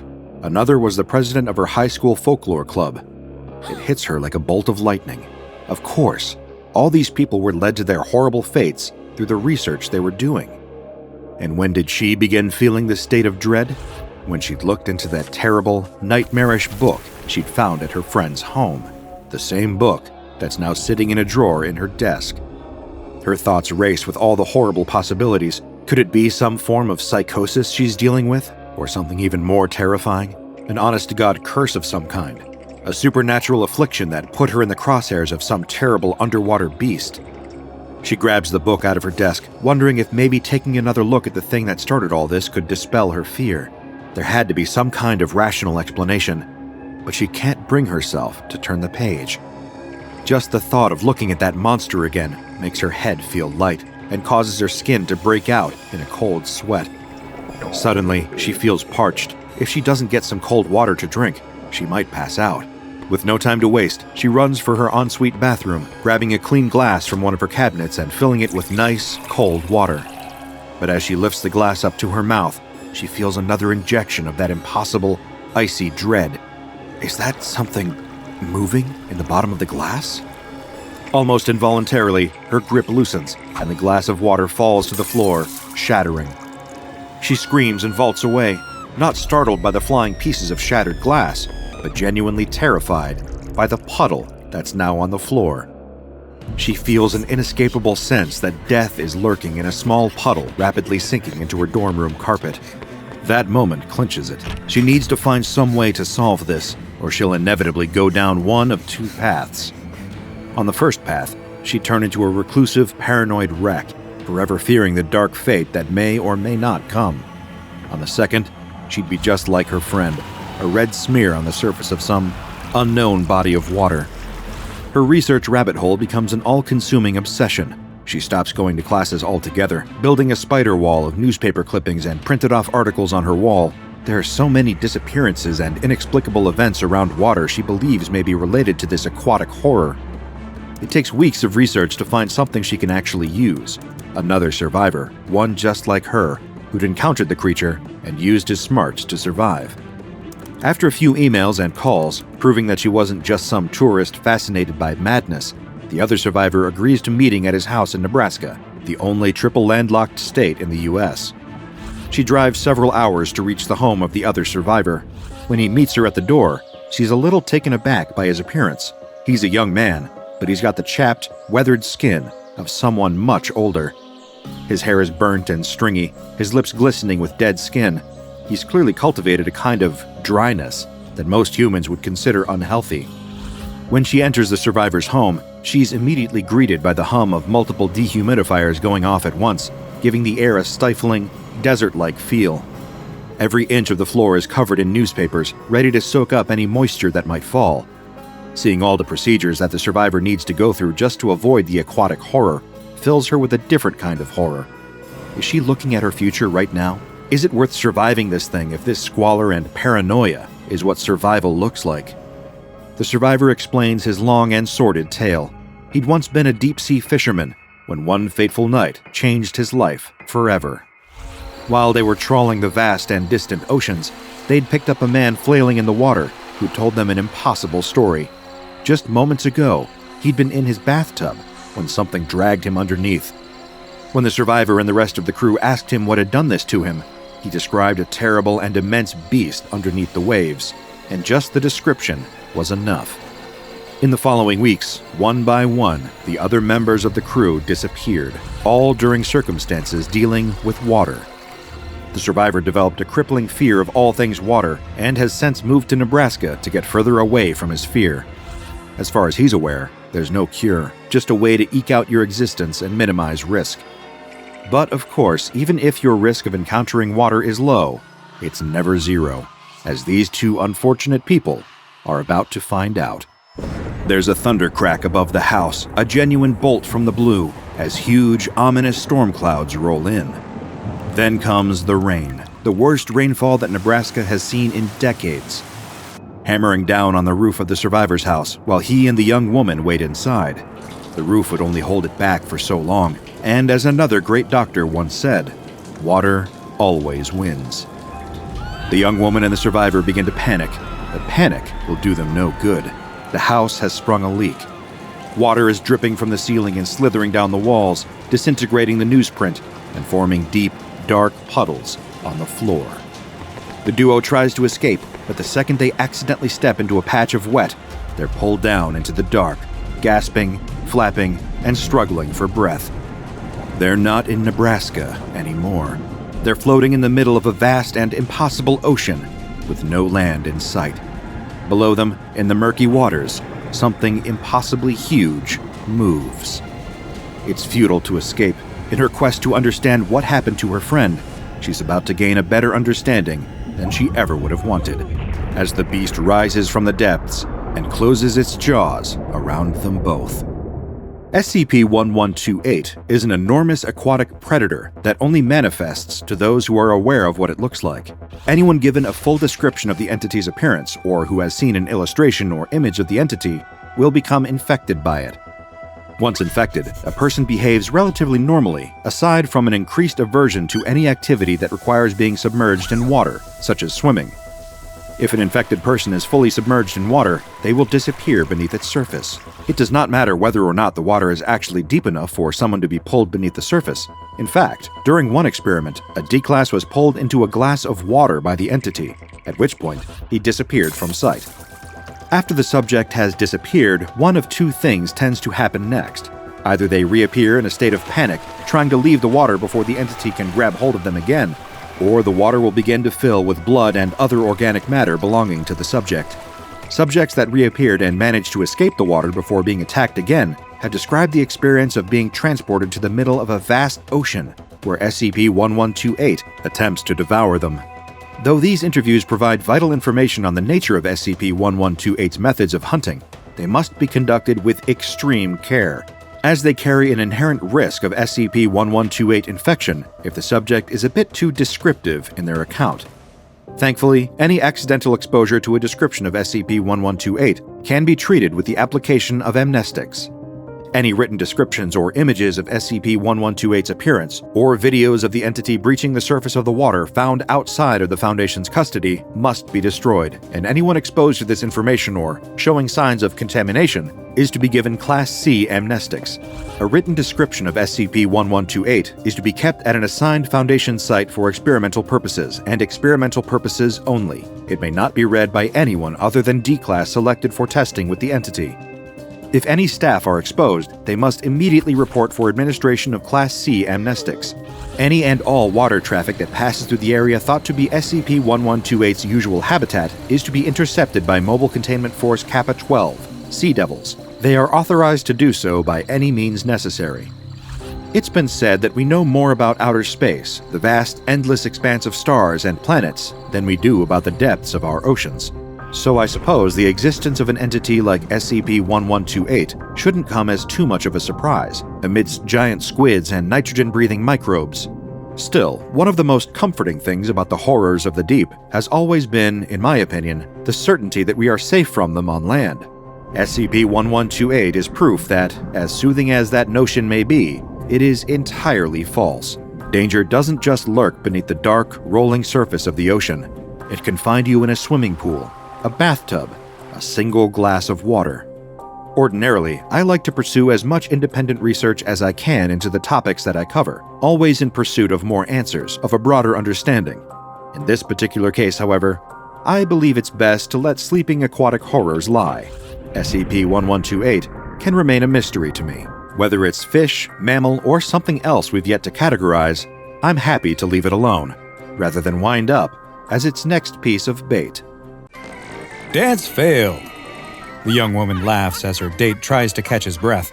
The dancing rhythm game was much harder than he anticipated, and he can't help but also laugh at his abysmal score. He takes her hand and the two continue walking through the arcade. It's not crowded at all tonight, and the two have their choice of games as they bounce between the many pinball tables, driving games, and light gun shooters. As they finish up a game of air hockey, her date notices something. It's a door in the back of the arcade that's slightly ajar, the latch and a lock that should be keeping it closed hanging open. "I wonder what's in there," he asks. "Broken games? Maybe ones that let you play without putting in a token? Or keep spitting out tickets even when you lose? Come on." The two slip through the cracked door and find themselves in a dark room that doesn't look like anyone has been inside in a while. There's cobwebs and dust everywhere, but her date was right. It really is filled with broken games. He motions for her to follow as he checks out an old pinball machine. He presses the buttons, but it remains dark. He gives it a hard slap and nothing happens. How disappointing. They really are just busted old machines. The two turn to leave. They might get kicked out if anyone finds them messing around in here. They're back at the door when they both stop and look at each other. Did they hear something behind them? The young woman shrieks with fear at the sight of the old woman staring at her. This time, it's her date's turn to laugh at her. It's just an old fortune teller, nothing to be scared of.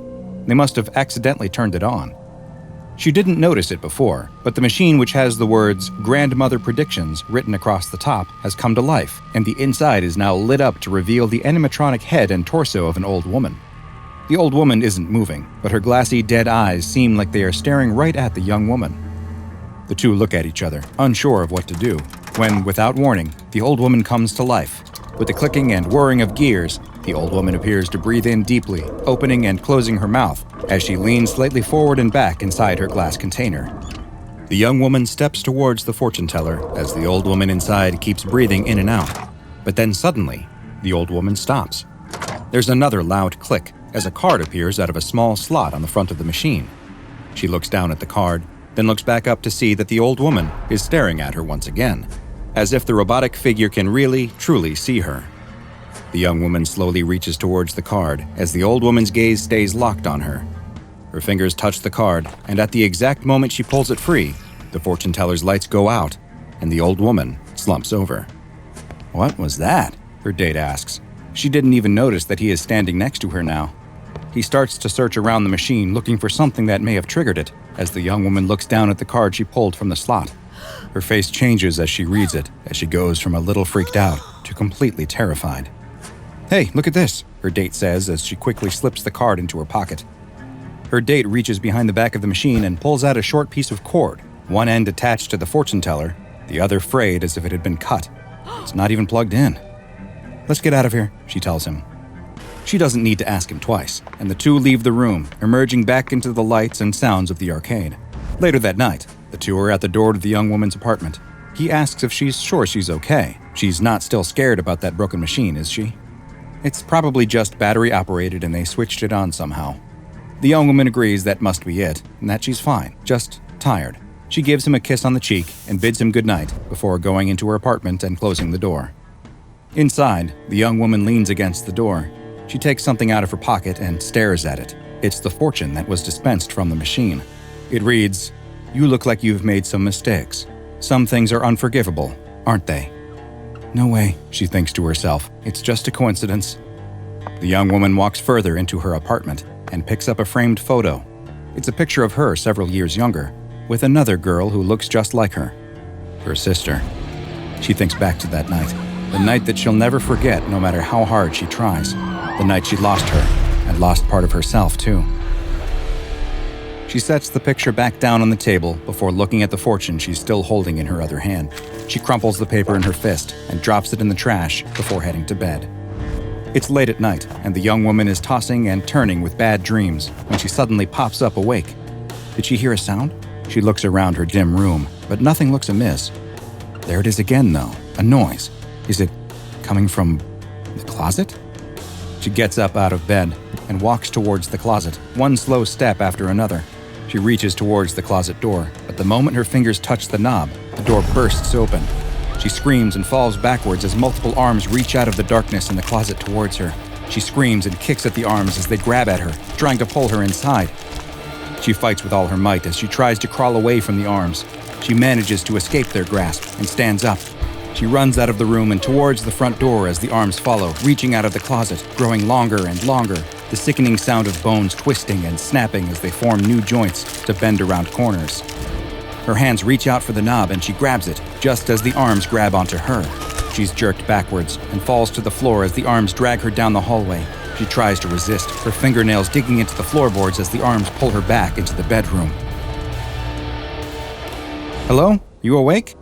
The woman knocks loudly on the front door. "Come on, we have reservations. You have to get up." The woman knocks again, but still no response. She checks her watch and with a sigh, takes out a set of keys. She finds the one she's looking for and unlocks the door. "Everyone is waiting for us and I'm going to tell them we're late because of..." The woman gasps as she opens the door. She can't believe what she's seeing. The apartment is a mess. It looks like a bomb went off. She looks around, but there's no sign of her daughter.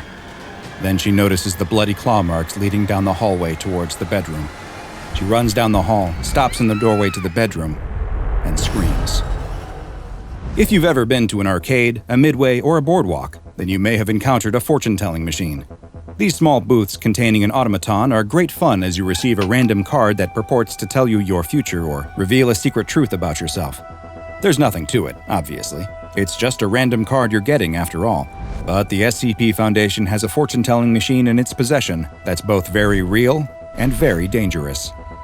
SCP-517, as it is known to the Foundation, is a 2-meter-tall glass and wooden fortune-telling machine that contains a mechanical animatronic facsimile of an elderly woman wearing a white blouse and a blue shawl. On top of the machine is a panel with the words "Grandmother Predictions" written on it. Once per hour, the machine will power on if an individual enters what could be considered the elderly woman's field of vision. She will turn to directly face the person, seeming to stare right at them, before dispensing a fortune card from a slot on the front of the machine, after which it will appear to shut down and cease to function.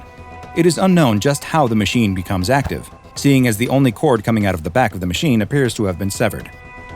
The fortunes dispensed when the machine comes to life are less a prediction and more of a veiled threat, and examples of ones received have included, "Your mother raised you better than that. I'm sorry, but fair is fair. Some people don't know how to be kind. You'll know soon enough, won't you?" And, "People who do terrible things deserve terrible things. You've brought this upon yourself, my dear." Following an activation of SCP-517, starting at 1:43 a.m. local time, the same events will always occur. The individual that was targeted by the machine will find themselves attacked by a number of entities which have been designated as SCP-517-01. These entities are long, multi-jointed arms that emanate from a location nearby the individual. The exact number that appears will vary, but there usually seems to be between 10 and 36. The arms will appear from a single location that's often a low, cramped, and dark space like a closet, basement, or under a bed. The arms will reach out from this area and try to grab the individual before dragging them back to the location where they manifested. They appear to be able to stretch indefinitely, growing as long as they need in order to continue pursuing the individual, and their many joints allow them to bend around corners or any other obstacles. Should the individual manage to fight the arms off or escape, new arms will materialize nearby the victim to aid in the capture. Once the arms have subdued the targeted person and gotten them back to the area where they appeared, they will begin savagely assaulting them, beating and clawing at them until nothing remains of the victim but a bloody pile of flesh and bones. To date, the Foundation is not aware of any targeted individuals surviving an attack by SCP-517-01 entities. In the event that the fortune-telling machine was activated multiple times on the same day, multiple instances of arms appearing will occur at different locations at the same time, with each group hunting their own individual target. Efforts have been made to figure out exactly where the arms manifest from, and during testing, cameras were set up around the targeted individual in order to try and locate a place of origin. Unfortunately, the arms somehow seemed aware that they were being watched, and the arms always emanated from around a corner or other place that was out of the field of view of the cameras. Tests on SCP-517 did reveal one piece of evidence, though, as fragments of DNA were recovered from the areas where SCP-517-01 instances appeared. DNA that turned out to be human in origin. The origins of the DNA and the identity of the owner have yet to be determined. Research and containment of SCP-517 has proven to be quite difficult, as evidenced by an event designated Incident 517-1997-M. As Foundation Agent Dr. Mail supervised the transport of SCP-517 to a new containment storage locker, the fortune-teller suddenly activated, and it was suspected that Dr. Mail had become a target. Security personnel were alerted, and a defensive strategy was devised to protect her from instances of SCP-517-01 that were expected to manifest that night at 1:43 a.m. Dr. Mail was taken to a helicopter on the roof of a Foundation cafeteria and given the protection of multiple security personnel as they waited for the arms to manifest. Right on cue, the arms appeared in a storage area inside the cafeteria and began stretching their way towards the roof. Security teams inside the cafeteria opened fire on the arms, which took damage just like normal human arms, though they would quickly be replaced by more. More instances of SCP-517-01 began appearing, coming out from under parked vehicles and other storage areas, as the number of arms coming out of the original manifestation site continued to increase, until there were over 100. The arms did not seem to want to fight back against the security teams, though. They seemed singular in their focus, to get to the roof where Dr. Mail was waiting. As the ever-increasing amount of limbs overwhelmed the security teams and breached the roof, the order was given for the helicopter to take off. The helicopter rose into the air, but the arms began manifesting from somewhere underneath the helicopter itself. The arms broke through the windows and pulled Dr. Mail out, passing her down to the waiting arms on the roof that then carried her through the cafeteria's ventilation system. A security personnel in the cafeteria attempted to sever the limbs with a knife and rescue Dr. Mail, but the arms were no longer ignoring their attackers and grabbed him as well, dragging him down towards the storage locker along with the doctor. In the end, 4 members of the security team along with Dr. Mail were pulled into the storage area by the arms. Their remains were collected the next morning, and the Foundation made their best efforts to separate and identify what was left for individual funerary services. SCP-517, which has been classified as safe, is kept in a dedicated containment cell at all times, facing away from the doorway, with an opaque black sheet bound around it. Following the events of Incident 517-1997-M, all testing has been halted, without the express written permission of the site director. Peering into our future can be a fun activity, even when we know it's all just a bit of make-believe. When you pull your fortune from a booth containing an elderly automaton, though, you might just find that this time, Grammie knows your fate for real. A young woman on her way home is walking down a city street, and just like most nights, the downtown empties out after the working day ends, leaving the streets empty of both cars and pedestrians. She hates when she has to close the shop and walk to her bus stop alone, and she is excited that in just another week, she will be starting a new job that's just around the corner from where she lives. She just has to get through these last few nights of being the last one at the store and having to walk home alone. Her more immediate concern now, though, is that her music has stopped. The young woman takes her phone out to check it. Dead. She must have forgotten to plug in the charger. She hates when she does that. Now she'd have to spend the bus ride staring out the window at nothing. What was that?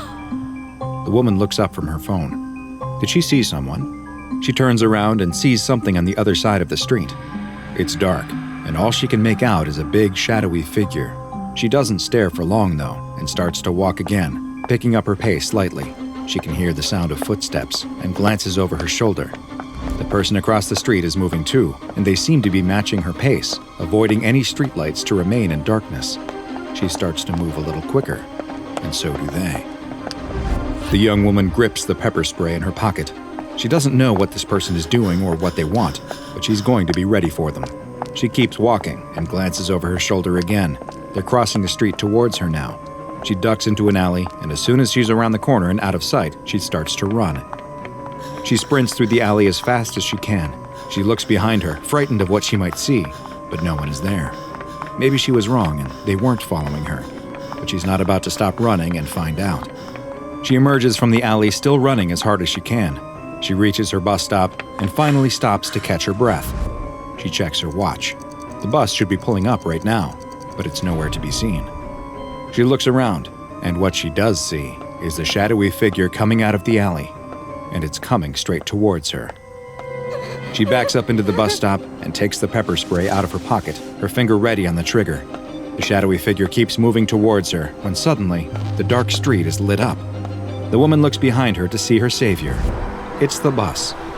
She turns back to see the shadowy figure retreating to the alley, as if the light is pushing it away. The woman breathes a sigh of relief, and finally lets some of the tension in her body release as the bus comes to a stop in front of her. The door swings open, and the woman steps inside. "I've never been so happy to get on the bus," she says to the driver as she scans her transit card. The driver doesn't respond, though. In fact, he doesn't react to her at all. He just keeps staring straight ahead. The woman doesn't push it, though. She's just happy to be on the bus, even if it is completely empty. She heads to the back of the bus and takes a seat. As the bus pulls away, she can almost swear she could see the shadowy figure standing in the alley, watching her. The bus rumbles along the empty city streets as the woman looks out the window and takes deep breaths, trying to calm herself after her harrowing ordeal. After a while, she notices that the bus doesn't seem to be stopping as much as it normally does, or at all for that matter. Did they change the route? Or did she get on the wrong bus? They are approaching her stop, though, so it doesn't matter, and she reaches up to pull the cord. A bell chimes, and the stop requested light illuminates in the front of the bus, but the driver doesn't show any sign of stopping or even slowing down. She pulls the cord again, but still no reaction. As she sees her building go by, she calls out, "Hey, this is my stop!" But the driver doesn't acknowledge her at all. She stands up and walks to the front. "Didn't you hear me? This is my stop." Still no reaction from the driver. "Hey, I said..." She reaches out and grabs his shoulder, spinning him towards her, only to find herself staring into the eyes of a fresh corpse. The woman screams and jumps back as the driver slumps forward towards her. She's terrified by the dead body, as well as the fact that the bus will crash, but when she looks at the steering wheel, she sees that it is continuing to move on its own. The woman is in a full-blown panic now. She screams and pounds on the door, but it won't open. The engine roars as the bus starts to pick up speed. She doesn't know what to do and runs to the back where she tries the rear door, but it doesn't budge either. The bus speeds up even more, whipping around corners and tossing her from side to side. She's thrown to the ground and hits her head. Her eyelids feel like they weigh 100 pounds, and she struggles to keep them open. She manages to stay awake, though, and as she looks up in a daze, staring at the ceiling of the bus, she can see a green gas emanating from the vents. It's the last thing she sees before her eyes close for good. The bus finally comes to a stop in a deserted area of the city. The vehicle raises slightly as, one after another, each wheel appears to unfold, revealing them to be long, black, spindly legs. The bus stands up on these insectoid appendages as its roof splits into two massive wings. The bus then leaps up into the sky, spreading its wings, and flies off into the night. How could this young woman have known that after escaping danger, that her rescuer would be something worse, much worse? Unfortunately for her, she had just willingly stepped onto an instance of SCP-2086, a deadly and terrifying anomaly that hides in plain sight as it stalks and hunts its human prey. SCP-2086 is the designation the SCP Foundation has given to a species that appears to belong to the arthropod phylum, a group that also includes arachnids and crustaceans. These strange creatures differ from most of their lobster and spider brethren, in that they make use of an advanced form of camouflage to move among modern society unseen. Adult SCP-2086 instances all resemble some sort of public transportation vehicle, with the exact make, model, year, and branding varying from instance to instance. SCP-2086 instances move about the streets of our cities foraging for food, and at first glance, they are virtually indistinguishable from the standard transit vehicles they are mimicking. Close examination of them, though, will reveal that the steel, wood, plastic, and glass they are composed of aren't those materials at all, but a form of specialized chitin, which is the substance that makes up the hard exoskeleton of many insects and other arthropods. And that's not the only aspect of SCP-2086 that isn't actually what it appears to be.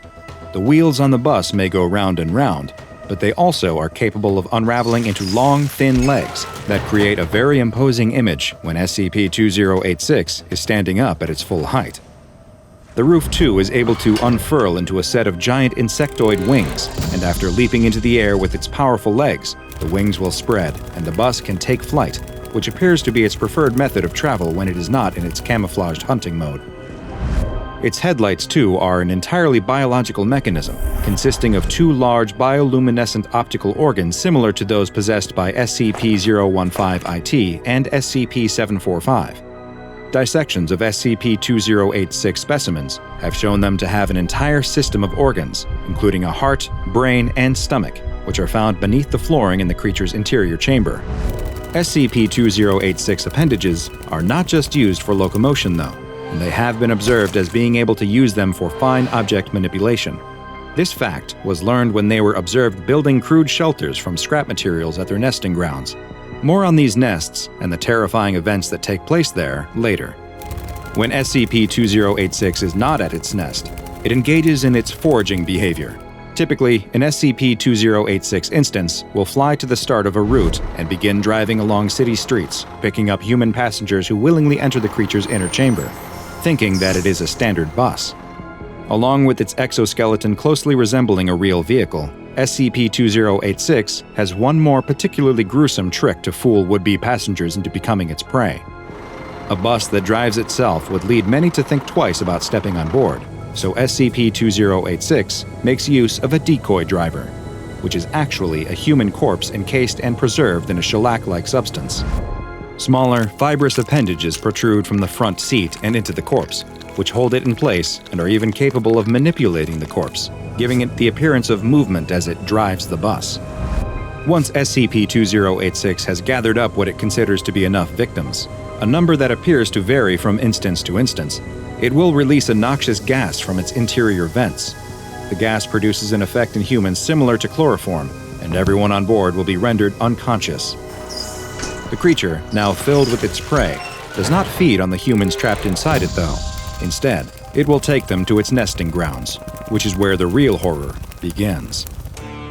These nesting grounds are most often localized in scrap and junkyards that have fallen into disuse or are completely abandoned, and it is in these nests that the juvenile instances of SCP-2086 are found.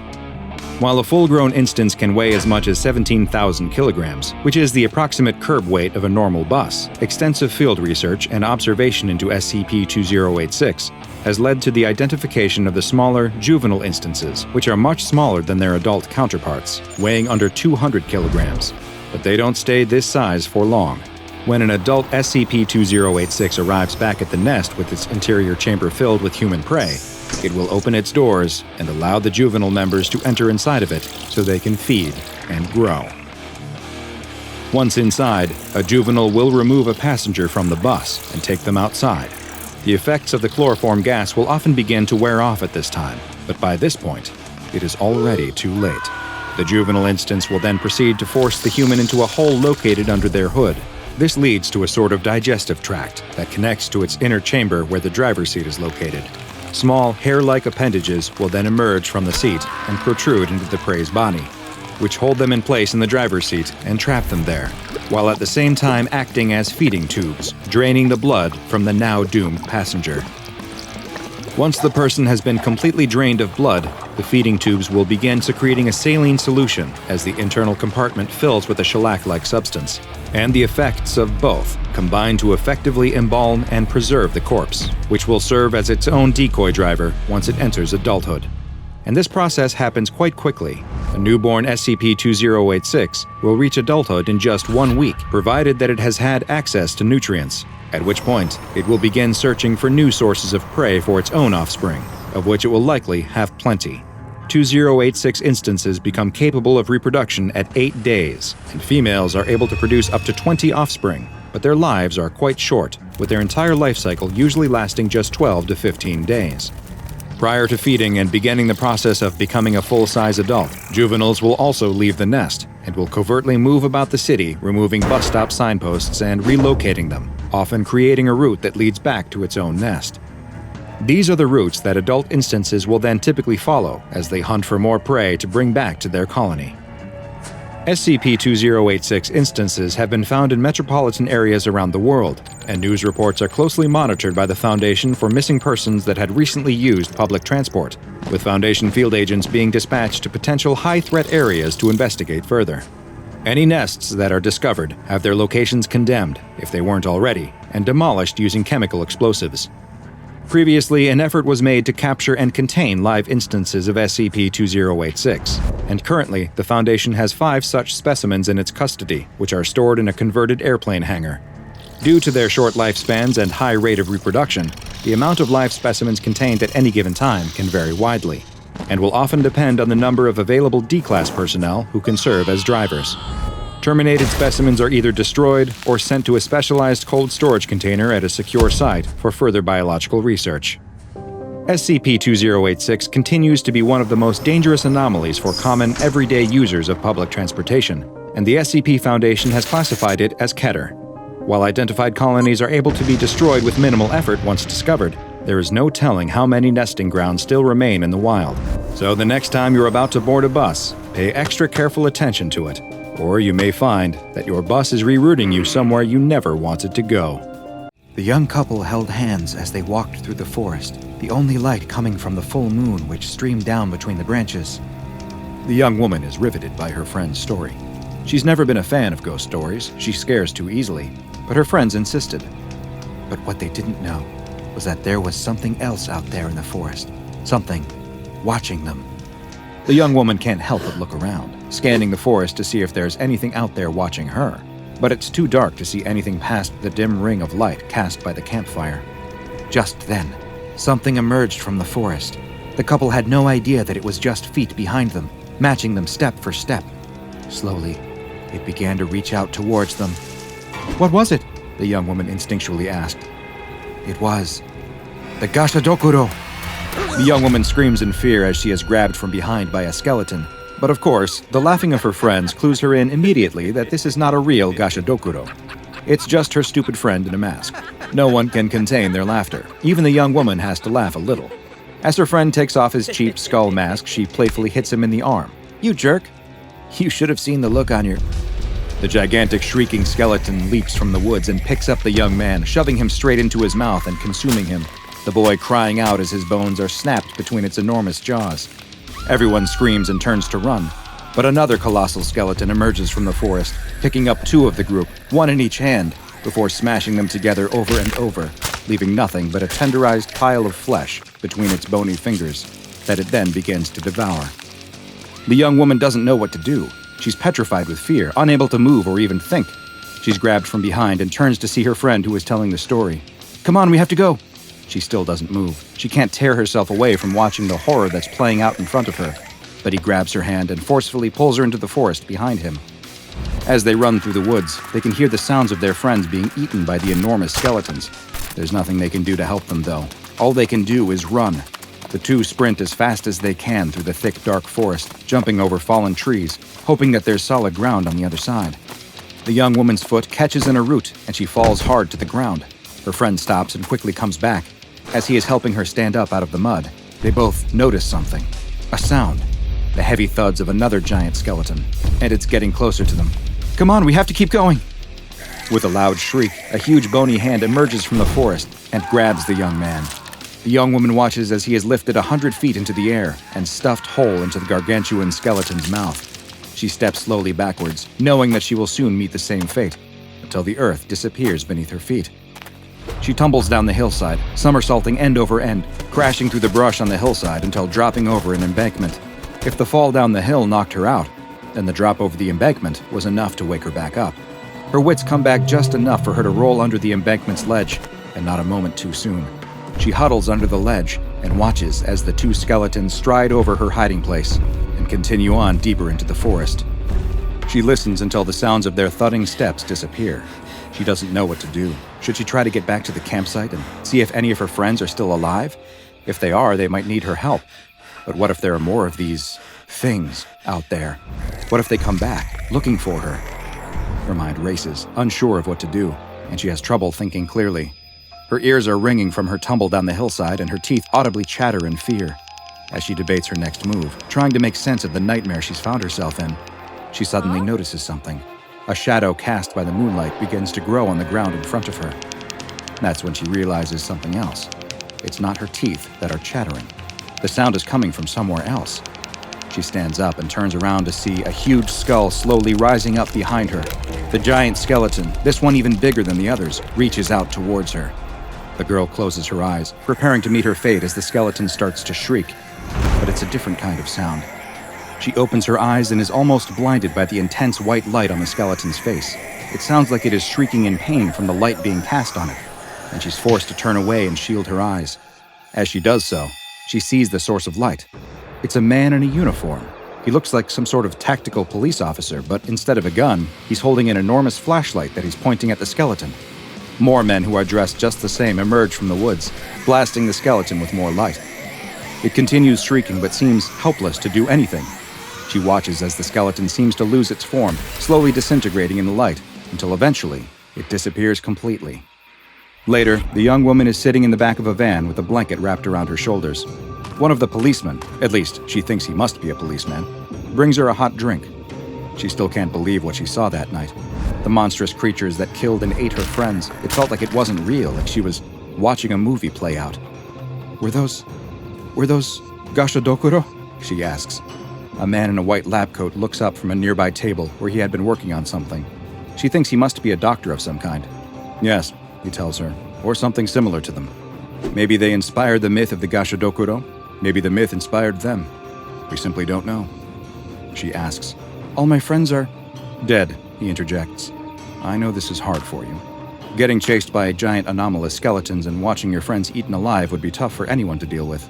The young woman starts to sob, the weight of the moment finally hitting her. But I have some good news, he tells her. She sniffs and looks up at the doctor. Believe it or not, I've seen this thing happen a lot. And you don't have to worry, because you're not going to remember any of this. Ouch! The young woman cries, and looks down to see that he has jabbed her in the thigh with a syringe. She tries to push him away, but she's already feeling weak and disoriented. She sways a little before her eyes shut, and she passes out. The young woman wakes in the cheery morning light of her own bedroom. She yawns and stretches, the strange dream about skeletons in the forest already drifting from her mind. Konnichiwa, I'm Dr. Bob, and today's file is a terrifying anomalous entity referred to in Japan as the Gashadokuro, but known by the SCP Foundation as SCP-2863, the Starving Skeletons. SCP-2863 is not just one, but an entire population of entities that resemble gigantic human skeletons. These enormous bony creatures' size can vary, but on average they are approximately 30 meters tall.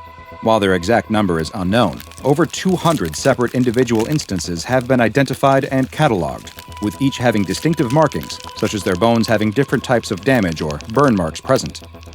SCP-2863 instances are currently found exclusively in Japan, where they will appear only after sunset.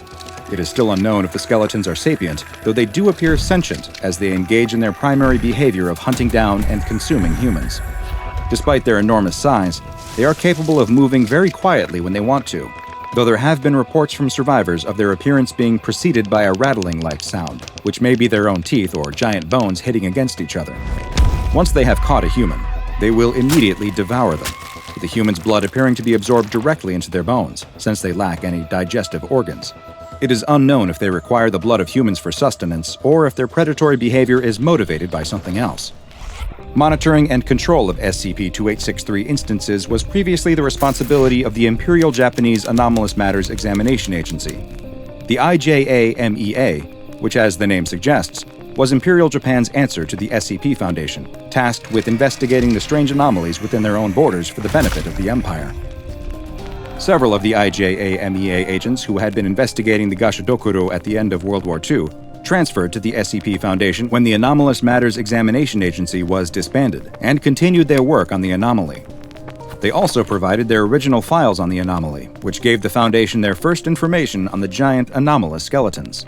According to the IJAMEA's translated file, Gashadokuro are created by mass death, by the concentrated suffering of hundreds. While the Gashadokuro will eventually fade, they remain for centuries after their creation, lingering until their sorrow has diffused and faded. There is no way to hasten this process. The IJAMEA file also explained that while conventional weaponry is useless against the anomalous skeletons, light can be used to banish the creatures, and either natural daylight or man-made light will suffice. When exposed to light, the skeletons will start to lose their corporeal form until they fade away completely. This doesn't kill instances of SCP-2863, though. It only temporarily neutralizes them, and appearances of the same instance will often be reported the very next night. Just as the IJAMEA had noted in their file, the SCP Foundation also made the connection between SCP-2863 and locations of mass suffering. While Imperial Japan's Anomalous Investigation Unit identified 203 instances of SCP-2863, the Foundation has since become aware of 3 others, each of which were found at sites connected to death and destruction. The first new instance was found near Nanjing, China, the location of an especially brutal massacre during the Second World War that may have resulted in as many as 300,000 deaths. It's believed that the entity first appeared in this location in 1938, just after the massacre, while the city was still under the control of Imperial Japan. This has led some to speculate that the locations where Gashadokuro appear are inherently tied to the borders of Japan as a nation and have fluctuated with geopolitical changes. The second was discovered several kilometers from Fukuoka City in Japan, a city that saw heavy firebombing by Allied forces during the war. The third was identified in 2011 in the Tohoku region of Japan, which is where the Fukushima nuclear disaster occurred. Each of these new instances appeared to bear injuries consistent with someone who suffered through the nearby tragedies, with the first showing evidence of crushed bones, the second appearing to have suffered intense burning, and the third missing teeth, which is common in cases of extreme radiation poisoning. These specific injuries add further evidence of the connection the Gashadokuro may have to human misery. The impermanent nature of SCP-2863 and their ability to manifest even after being neutralized has made long-term containment of this anomaly all but impossible, and they have been classified as Keter. In the event that an instance is spotted, Mobile Task Force Omicron-3 is dispatched to the area, where they will attempt to neutralize the entity through the use of high-powered floodlights. Any civilians who are exposed to SCP-2863 and survive are given Class A amnestics so that they can hopefully move on with their lives and forget their horrifying encounter with the starving skeletons. It's late at night, and you're driving down a desolate stretch of highway somewhere in New Mexico. There's nothing out here except for you, your car, and the road. What you don't know is that you're about to encounter something. Something terrifying. There's no moon, and the sky is pitch black. Your own car is barely lighting up the dark road ahead of you. Just then, you spot something in your rearview mirror. It's a pair of headlights. There's nothing too strange about them, except that they are especially bright. Your eyes are so adjusted to the darkness that you have to look away. When you glance in the mirror again, you see that they're closer. Much closer. They must be going awfully fast. You don't know why, but something about the car behind you makes you feel uneasy. There's something off. You speed up a little. Maybe you can keep some distance from them. But the lights keep getting closer.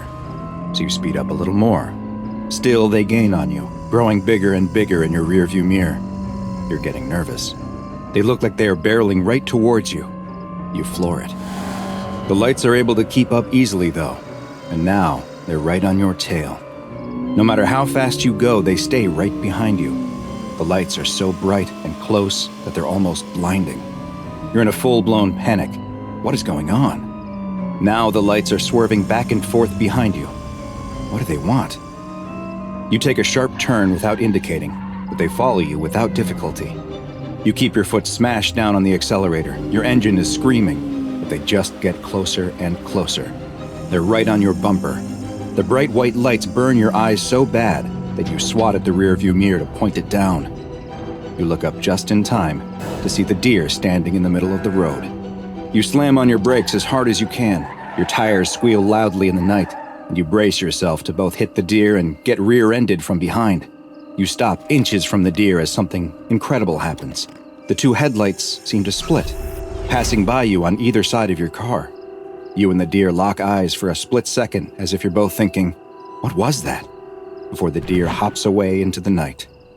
You don't know what's happening, but you're not going to wait around to find out. You throw the car in reverse and hit the gas before whipping it around 180 degrees. You can't remember how far the last town was, but there's no chance you're going in the direction of those lights. You drive as fast as you can, checking your mirror constantly to see if anything is behind you. Nothing. Just darkness. Maybe you're finally safe. No, they're right in front of you. The lights somehow appear out of nowhere right in front of your car. You turn the wheel hard to avoid a head-on collision and you go flying off the road, smashing your head against the window as the car goes flipping and rolling and tumbling. The car comes to a stop 100 feet off the road, upside down, with a lone blinking turn signal dimly lighting up the surrounding field. A single headlight approaches the car, but it's not moving like a vehicle. It's moving like an animal. You're concussed from the accident, and your vision is starting to fade. The last thing you see is a second light approaching. The next morning, the local sheriff is investigating the scene of a single car accident. Curiously, there's no body, just a few scraps of clothing and a pair of tennis shoes sitting neatly in the upside-down roof of the car. Strangest, though, are the childlike handprints all over the dirty car door. The sheriff doesn't know what to think. What the sheriff doesn't know is that he has just come upon the aftermath of an SCP-745 attack, a strange and mysterious creature known as the Headlights. SCP-745 is the classification the SCP Foundation has given to a bipedal, nocturnal predator whose hunting grounds are an abandoned stretch of highway in northern New Mexico. SCP-745's most distinctive feature by far is its head, the top of which is a bloated sack of translucent skin. There are no visible sensory organs present on the head, nor does it appear to have a solid skull, and the creature's brain can be directly seen through the semi-transparent skin, which is covered in a web of bioluminescent organs. These organs are capable of producing a steady output of light that's been measured between 1400 to 3200 lumens, which is the equivalent of bright xenon gas headlights. The entity has been observed to have the ability to change the color of this light, as well as flash it in specific patterns. It is theorized that it engages in this behavior as a way to defend itself, and potentially may also use it as a way to communicate with other members of its species. The rest of SCP-745's body is covered in skin that is a deep, dark, black color that almost seems to absorb light. This quality, when paired with their blindingly bright head protrusion, gives the appearance of a floating point of light in the darkness. Because SCP-745 entities hunt almost exclusively in pairs, with their preferred hunting grounds being remote sections of highway, they are easily mistaken for oncoming or approaching headlights. Two SCP-745 entities are able to move together in perfect synchronicity, running in tandem at speeds up to 180 kilometers per hour. Together, they will target lone vehicles that they spot on the highway and will begin to chase or run straight towards them, giving the unlucky driver the impression that a fast-moving car is rapidly approaching them. After they near the targeted car, they will attempt to stop it by any means necessary, whether by simply forcing the driver to pull over out of fear or by running them off the road completely. Once their prey has stopped, crashed, or become otherwise incapacitated, the pair will stop moving together and approach the car separately to directly assault and then consume the vehicle's occupants. Next to no remains are left following an attack, save for a few scraps of clothing in the victim's shoes. Other than the damage sustained during the accident, there is never any other sign of struggle or forced entry, with the only other evidence left at the scene being the childlike handprints from SCP-745's small front paws. Strangely, analysis of SCP-745's genetic structure has revealed that unlike humans, they are not a carbon-based life form, meaning it is unlikely then that they are able to derive any nutrition from the consuming of human flesh. It is theorized then that they may be hunting solely for sport or some other form of perverse enjoyment. This question remains unanswered, as currently there are no recorded observations of SCP-745 feeding in the wild, as successful attacks have never left any witnesses, and specimens captured by the SCP Foundation refuse to eat at all. No lairs, nests, or other refuge of SCP-745 has ever been found, nor has the Foundation located any breeding grounds or young examples of the entity. It's unknown how or if they reproduce, or when they may have first appeared.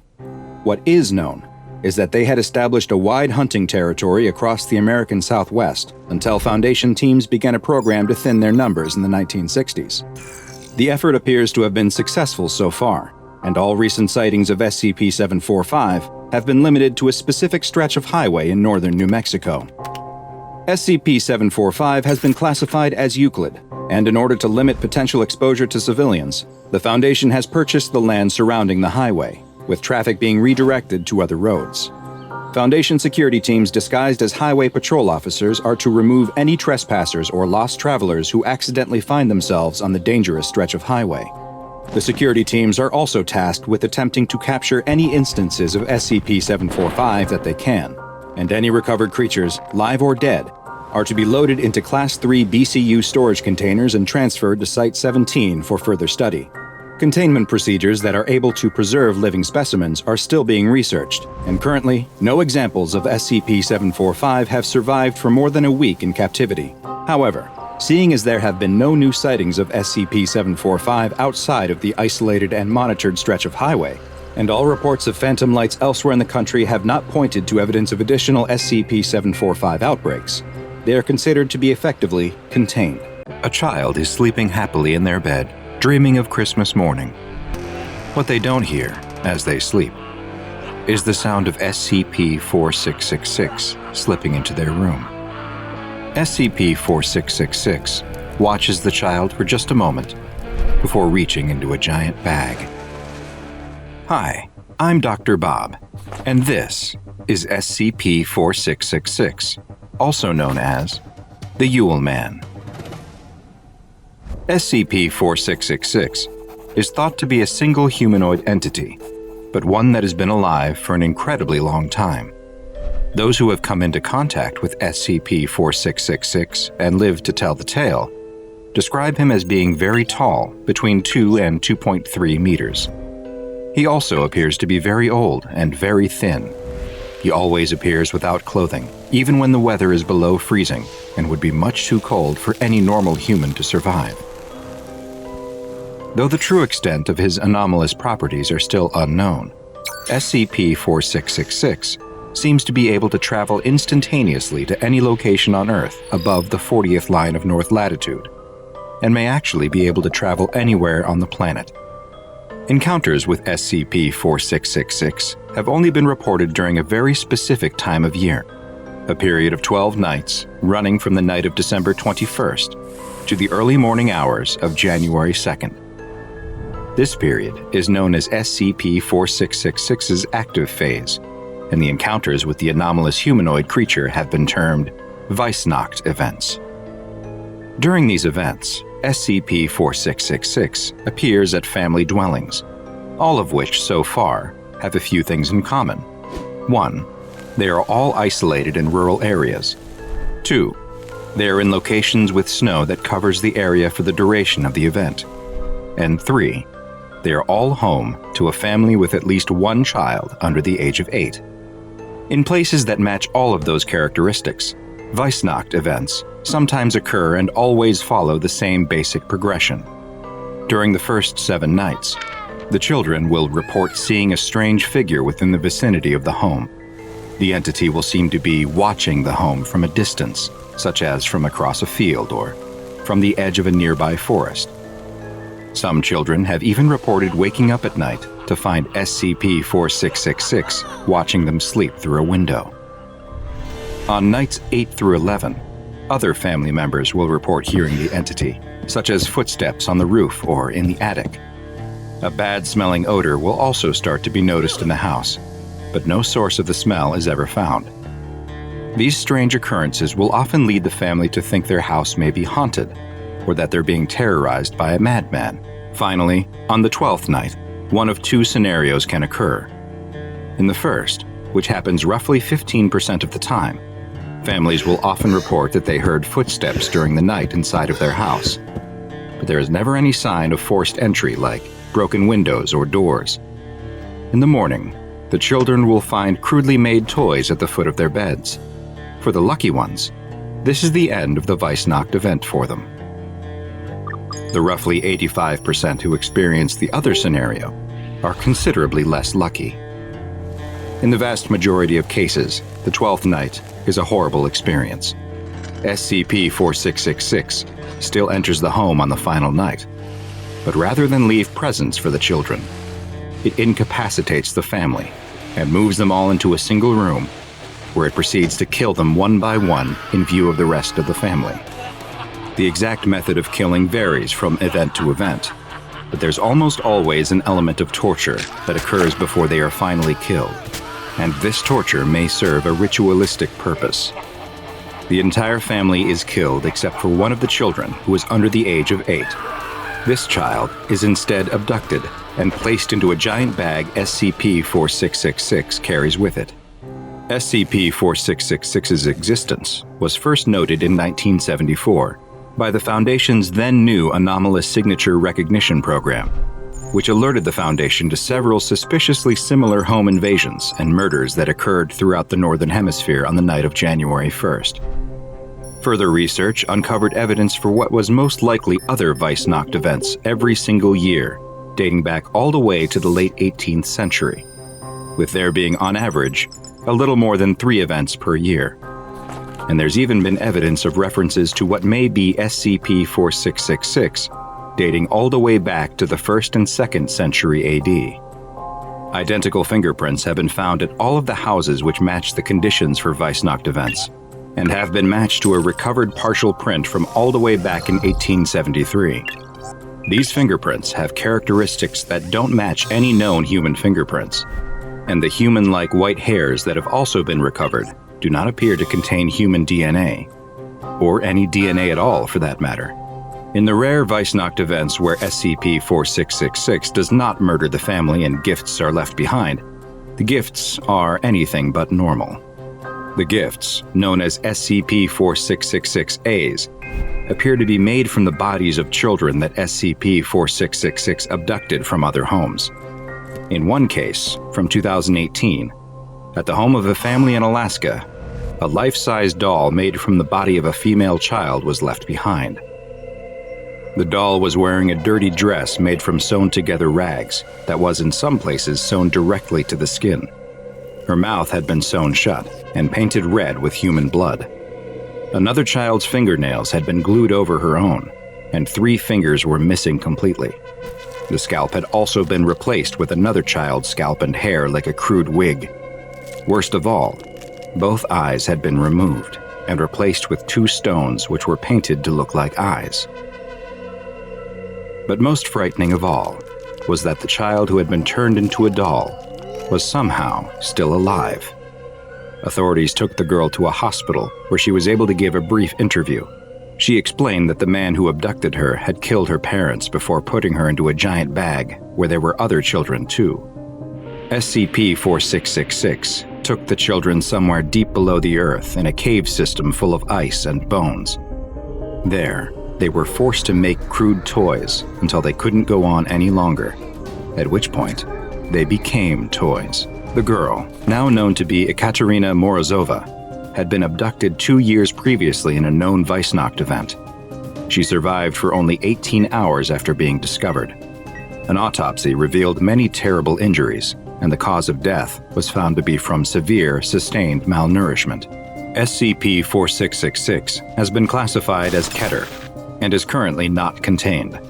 The Foundation monitors web traffic and law enforcement channels for any evidence of SCP-4666 activity, and especially any potential Weissnacht events, such as cases of stalking reported during the 12-night active phase or other strange phenomena at houses with young children.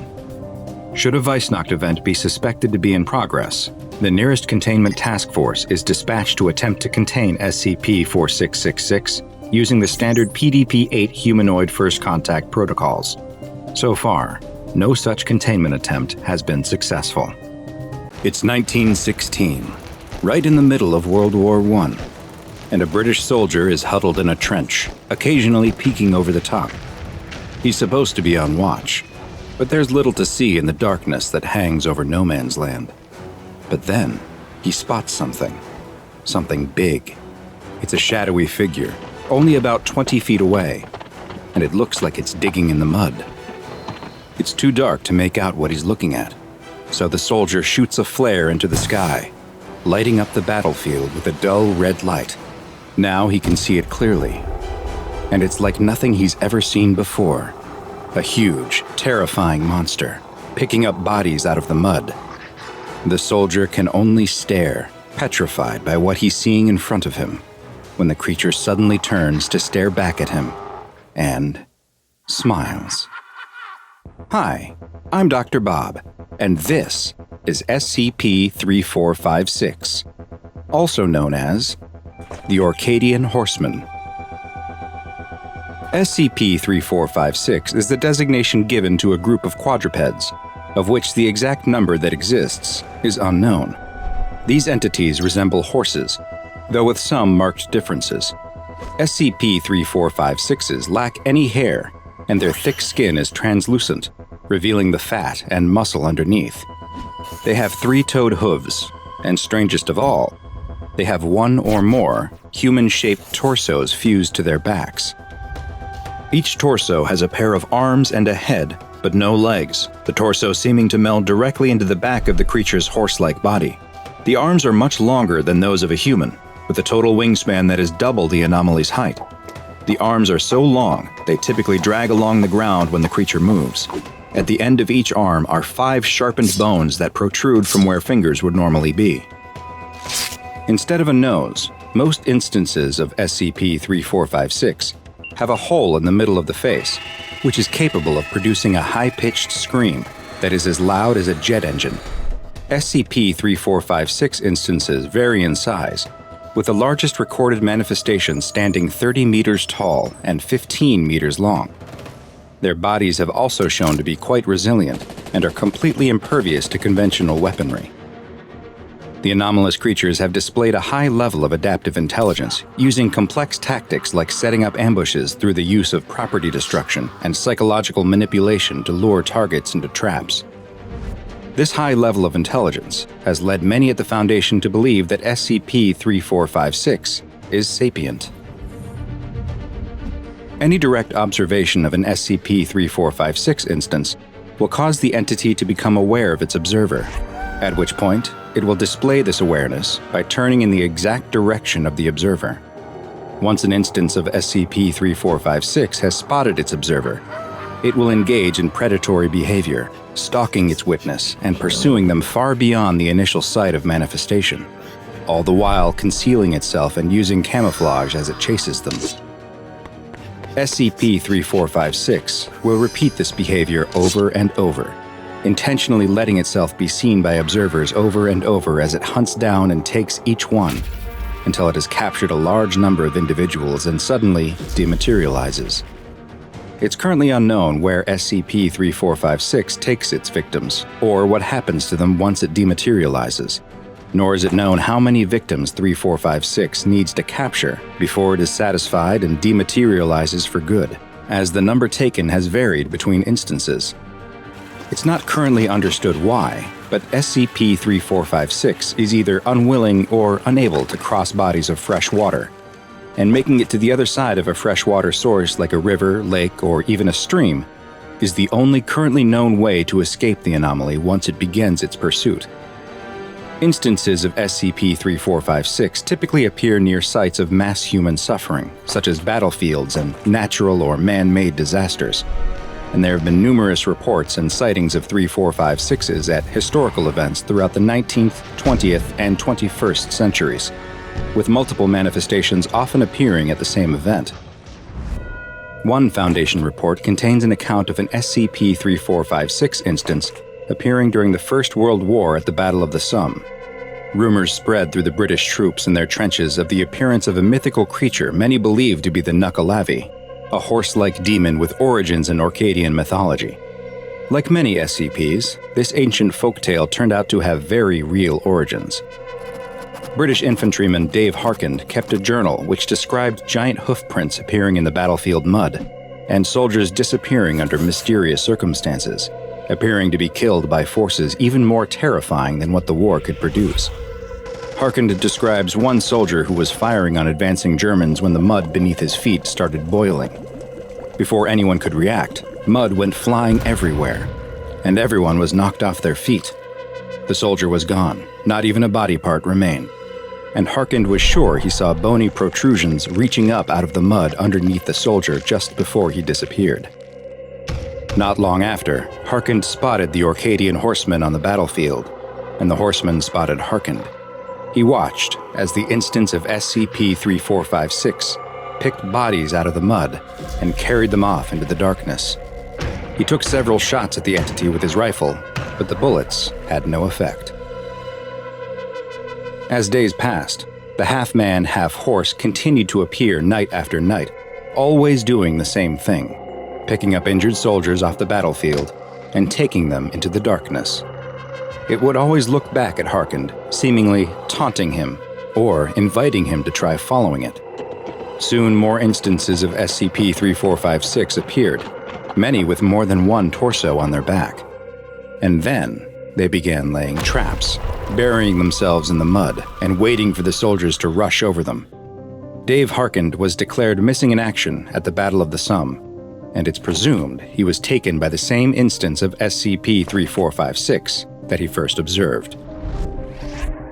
Another first-hand account of an encounter with SCP-3456 occurred following the 2011 earthquake and subsequent nuclear disaster in Fukushima, Japan.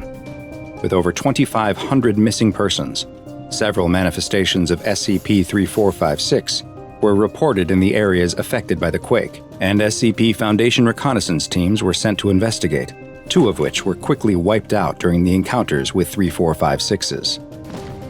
One squad, after exploring the evacuated city and not finding anything, spotted an instance of SCP-3456 standing motionless in the middle of an intersection.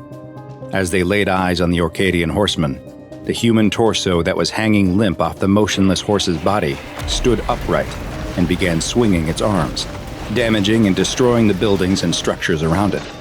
It then turned towards the team and emitted an ear-shatteringly loud shriek from the hole where its nose should be, before beginning its pursuit. The team immediately began evacuation procedures, even ordering a drone strike in an attempt to slow down the chasing anomaly.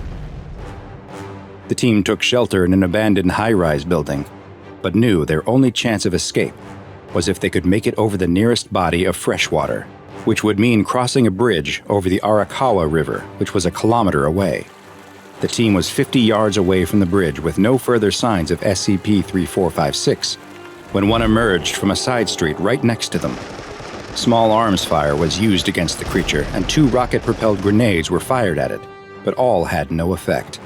A flashbang detonated in the anomaly's face bought enough time for some of the squad to make it across the bridge and escape, but 2 members of the team were carried away by SCP-3456, with the last image captured by one of the squad's helmet-mounted cams being a shot of the Orcadian Horseman smiling just before it demanifested. SCP-3456 is currently uncontained, and due to its extremely dangerous nature and the lack of any containment procedures, it has been designated Keter Class. Any personnel who observe the entity are to be treated with Class G amnestics, and their assigned treatment facility must be located within 1 kilometer of a body of fresh water.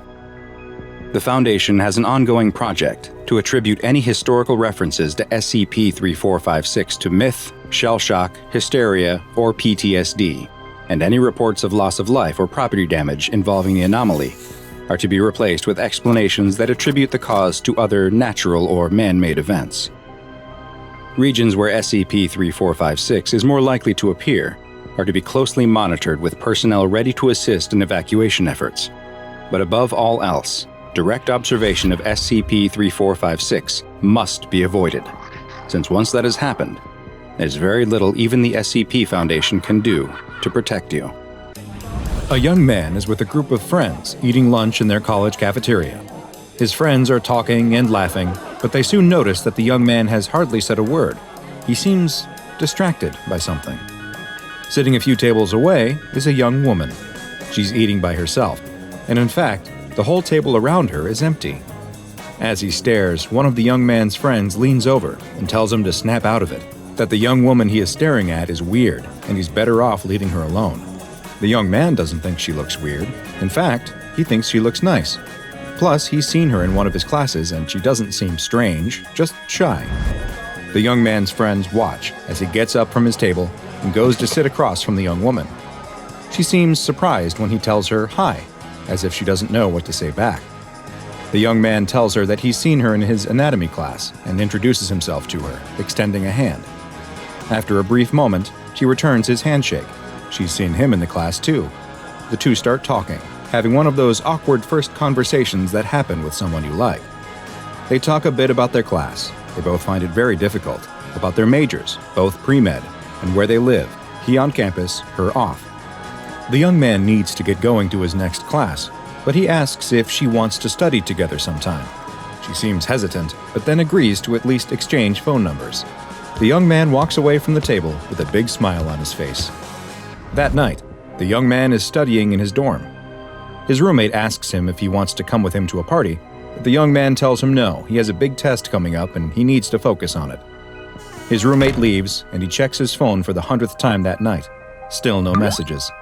Just as he sets it back on his desk, though, it chimes. There's a text, and it's from her. This stuff is really hard. Do you want to study together? The young man is excited. Of course he wants to study together. Where? Her apartment? Great! The young man doesn't waste any time, grabs his jacket and his books, and heads out. It's starting to snow lightly as he bikes to her apartment, which is a couple miles off campus. He's feeling a little nervous as he locks up his bike and walks to her door. He knocks, and the door opens. There she is, the young woman, looking just as nice as she did in the cafeteria. The young woman shows him into her apartment. She offers him a glass of wine before they sit down and get to studying. In between quizzing each other on the human circulatory system, the two chat, getting to know each other a little better. Eventually, she tells him that she has something she needs to ask him. She wants to know if he thinks she's weird. The young man is taken aback and answers no, not at all. She tells him that she knows it sounds stupid, but when she was younger, the rumor went around her school that she was some kind of witch. She didn't know if maybe someone from her childhood was still spreading that story around. The young man hadn't heard that, but he wanted to know why someone would think that. Because you do dumb stuff when you're a kid, she tells him. You read about a ritual in an old book and try it just for fun. Nothing happens, of course, but don't tell anyone that you tried or you'll never live it down. They look outside, and the snow has really started to fall. It's getting late, too. Does he want to stay the night? The young man would love to. The bike ride back to campus will be much easier in the morning. She tells him to wait just a minute and goes into her bedroom. The young man is nervous. He's never been in this kind of situation before, if it even is a situation at all. He's never had a girlfriend or even kissed a girl before. Could tonight be the night? The bedroom door opens, and the young woman comes out with blankets and pillows for the couch. She tells him to make himself comfortable, and she'll see him in the morning. The young man is disappointed, but what did he expect? She just wanted someone to study with. It was dumb of him to think that she might like him just because he had a little crush on her. Maybe they'll be great friends, though. The young man lies on the couch and watches the snow fall outside. It's so peaceful and quiet here, not like the dorm where someone is always making noise. He watches snowflakes pass by the window as his eyes start to grow heavy, and he drifts to sleep. What was that? The young man jolts up. He could have sworn he heard something. He listens, but now there is only silence. He lies back down and closes his eyes. It must have been a dream. No, there it is again. A popping noise. Then more sounds, snapping and ripping like moist meat squished and torn. What is going on? The young man gets up off the couch and looks around. It sounds like it's coming from the bedroom. Her bedroom. The door is closed, though. There don't appear to be any lights on, but the strange sounds continue. The young man doesn't know what's happening in there, but he feels extremely nervous. He takes a step towards the door and the noises stop. What should he do? Will she be mad if he knocks? But what if something is happening in there? What if she needs his help? He has to risk it. He needs to check that everything is all right. The young man knocks lightly on the door. No response. He knocks a little harder. Hello? Are you okay? Still nothing. Is he really going to do this? His heart is pounding. He grips the doorknob and slowly twists it, cracking the door open ever so slightly. It's dark in her room. A small beam of moonlight coming through the frosty window is the only source of light.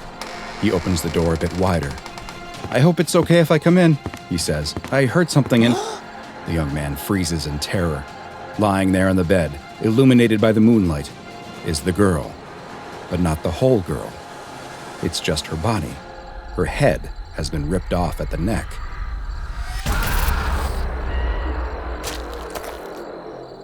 Unfortunately, this student will never get ahead in his anatomy class, because even something as innocent as a study date can turn bad quickly when your partner is the strange and dangerous creature which many refer to as the Penanggalan, but is better known to the SCP Foundation as SCP-1060. SCP-1060 is the designation given to the human female, both body and head included, who answers to the name Adila. In interviews with the subject, she has reported her age as being 22 years old, and she is fluent in the Malay language, with some additional proficiency in Malaysian English, which is a form of English that, unsurprisingly, combines elements of British English and Malaysian. The subject has told interviewers that she is trained as an obstetrics nurse, also known as an OB, a type of nurse that specializes in helping to care for women and fetuses during pregnancy, labor, and childbirth. It would seem at first glance that SCP-1060 is a completely normal young woman, and that is true, but only during the day. At night, SCP-1060 undergoes some rather strange changes to her physiology. In the evening, roughly 80 minutes after SCP-1060 has fallen asleep, her head and certain internal organs, including her heart, lungs, liver, and the majority of her digestive system, will physically detach from the rest of her body. This occurs with a sudden jerking motion that rips the head and organs from the body, leaving a large gaping hole in the subject's neck. The now detached head and trailing organs will begin to levitate through a process that has yet to be explained by SCP Foundation researchers. They will begin to float around the room they are in as other physical changes take place. The subject's tongue will increase in size to roughly 22 centimeters in length and will begin flicking at the air much in the same way that a snake does. The subject's upper and lower canine teeth also increase in both size and sharpness, all while the body her head was once firmly affixed to will remain lying in the same position as when the head detached. If there is food present, SCP-1060 will use its dangling intestines as a sort of prehensile limb, lifting the food with its guts up into its mouth, where it will tear at it with its razor-sharp teeth. Once it is finished feeding, the disembodied head will dip its exposed organs into a tub of rice wine vinegar. Exposing the organs to the vinegar has an immediate effect, causing them to shrink in size, such that they will then fit into the exposed neck hole on the waiting, headless body and can be stuffed back into the body cavity. The head then appears to seamlessly reattach itself to the body. The tongue and teeth return to their normal size, and no signs remain that the head of this body was just floating around of its own volition moments ago. SCP-1060 claims to have no knowledge that any of this takes place, insisting that she sleeps quite normally. Her complete unawareness of her condition has led her to be very insistent that she be released from Foundation containment, and frequently requests that she be allowed to contact her family members. So far, both of these requests have been denied. A head that rips itself from its own body at night and flies around with its exposed organs dangling beneath it is an extremely unsettling image. But this is only the tip of the iceberg when it comes to what makes SCP-1060 truly horrifying. Just as the many Malay legends and myths describe, this creature's favorite foods are children and unborn fetuses carried by pregnant women. The Foundation learned this fact in a particularly unsettling incident, which has been designated SCP-1060.01A. During this incident, a researcher who was in her second trimester of pregnancy entered the containment chamber of SCP-1060 while it was engaged in its nighttime cycle behavior in order to refill the basin of vinegar that would allow it to return to its complete human form. Despite not having previously shown aggressive behavior towards staff, as soon as the researcher entered the chamber, SCP-1060 immediately flew at her. It used its dangling intestines to restrain the researcher, and results were not pretty. Sadly, neither the researcher nor the fetus that she was carrying survived. Following this incident, the containment procedures for SCP-1060 were updated to specify that members of staff who are pregnant or suspect that they may be pregnant are not allowed into the containment chamber during its nighttime cycle. While the origins of SCP-1060 and just how this young woman came to possess these anomalous properties are unknown, there are numerous tales, most originating from Malaysian folklore, that describe a creature that is quite similar. Known as the Penanggalan, it is a creature akin to a vampire, though with one key difference. This monster chose to become what it is. Malaysian myths tell of a method some women use to become Penanggalan, where they will meditate while taking a ritual bath in vinegar. Their entire body must be submerged except for their head, and through a black magic process, they gain the ability to have their head detach from their body and turn into something that looks quite similar to SCP-1060. Some modern interpretations of the legend describe it not as a choice, but as a curse, or as the result of breaking a demonic pact, but they all have the same result for the woman in question. As SCP researchers continue to look into this bizarre and quite dangerous anomalous entity, she is kept contained in a humanoid observation and detention cell at all times in Site-33. While she is in her complete human form during the day, she is given food from the on-site cafeteria, but during her nighttime phase, she is provided with 0.8 kilograms of human placental material, and she is to have access to a basin that contains at least 4 liters of rice wine vinegar. The lack of knowledge about just what this anomaly is and the threat it poses to certain populations has led to it being classified as Euclid.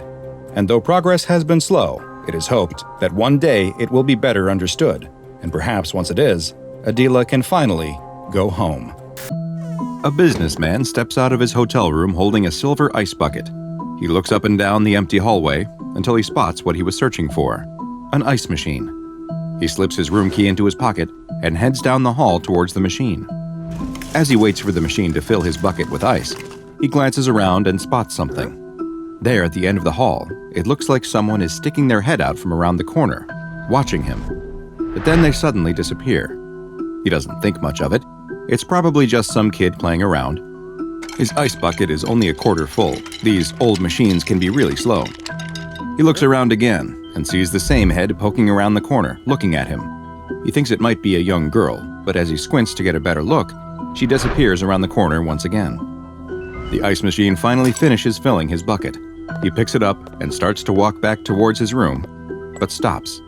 He turns around and looks down the hall to see the same girl there again, watching him with a creepy, unblinking stare. "Do you want something?" the man asks down the hallway, but there's no response from the girl. She simply keeps looking at him. "Are you just going to keep staring at me?" That's exactly what she does. The businessman is really starting to get annoyed now. All he wanted to do was unwind with a drink after a long day at a job site.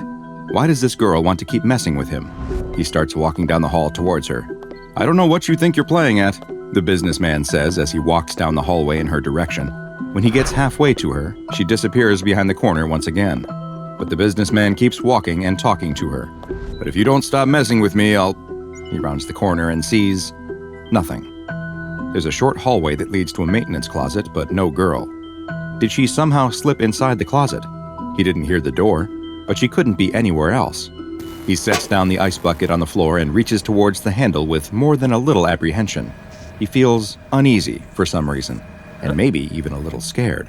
But there's nothing to be afraid of. It was just a girl, wasn't it?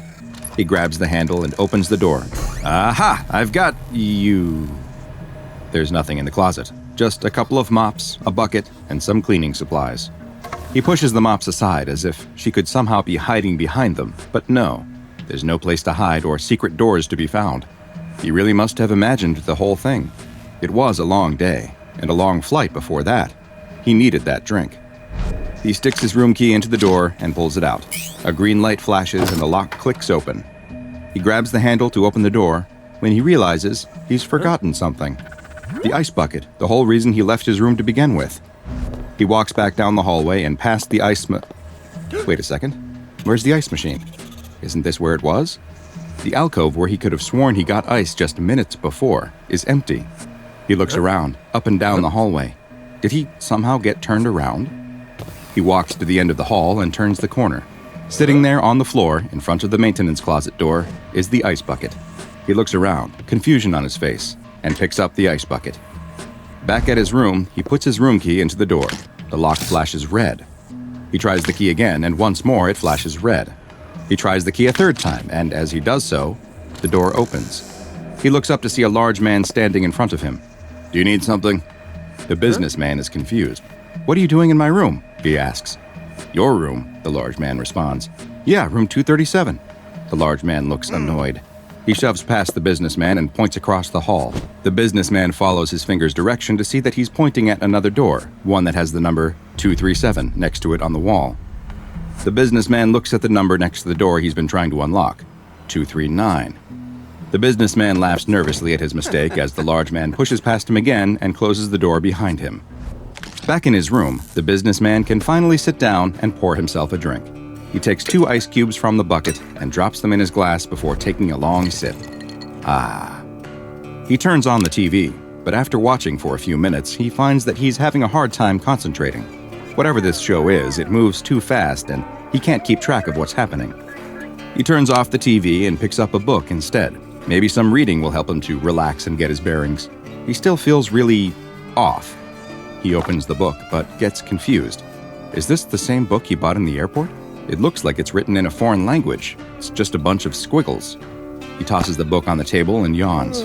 It's not that late, but he's feeling really tired. He gets up, kicks off his shoes, and lies down on the bed without bothering to undress. He's too tired for that. He mumbles to himself for a moment, half awake, talking about how he needs to return that foreign book when he goes back to the airport. What were they trying to do, selling him something he can't even read? He continues to mumble about the things he'll do to the cashier who sold him the book for a while until he finally drifts off to sleep. His eyes open. It's dark. He must have been sleeping for a while. The room is cold, too. He goes to pull the blankets up over him, but immediately realizes that he can't move. Try as he might, his body won't respond. Not a single muscle. Only his eyes seem to work. He's completely paralyzed. He can't even yell for help. What happened? And what is he going to do? Did he have a stroke? Is he dying? As his mind races through all the different possibilities, he suddenly sees something. From his bed in the dark room, he can just barely make out the door to his hotel room, and he is terrified by what he can see coming through it. A figure has appeared in the door, literally in the door, as if it is phasing through the solid wood. The man is scared to death as the thing fully enters his room and turns to look right at him. The man wants to scream, but his mouth is still completely numb. The figure starts crawling towards him. He can see now that it's small, smooth, and completely white. He fights as hard as he can, willing his body to move, but nothing happens. He can't so much as whisper. The thing climbs up onto the bed and sits down right on his chest. He prays that he is dreaming, telling himself to wake up over and over again as the creature leans his face in close to his.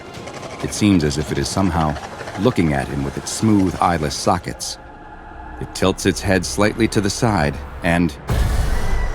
Welcome, I'm Dr. Bob, and we couldn't be happier that you've decided to stay with us as we delve into SCP-5172, an extremely dangerous anomaly that is known by the extremely non-threatening name of North American Hotel Ice Machines. SCP-5172 is a phenomenon that only affects guests staying at hotels located on the North American continent. It is unknown how or what causes these guests to become affected, but those that are will begin to notice something. Ice machines in the hallway of the hotel they are staying in. Now you might think this sounds perfectly normal. After all, don't most hotels have ice machines? If you just had this thought, then I have some bad news for you, because there is a high probability that you too may have been affected by SCP-5172. You see, ice machines are actually extremely uncommon in hotels, and it is likely that you have never actually seen one, or at least not a real one. Allow me to explain. In the 1950s, the founder of the Holiday Inn chain of hotels, Kenan Williams, had an idea that he thought would set his hotel apart and attract customers, which was to offer more perks and amenities than his competitors. For example, he implemented a new policy where children would be allowed to stay for free, something most hotels charged extra for. Hotels at the time also had a policy of making their guests pay for ice, but Williams decided to change that by installing ice machines in his hotels. Sadly, the marketing stunt didn't work.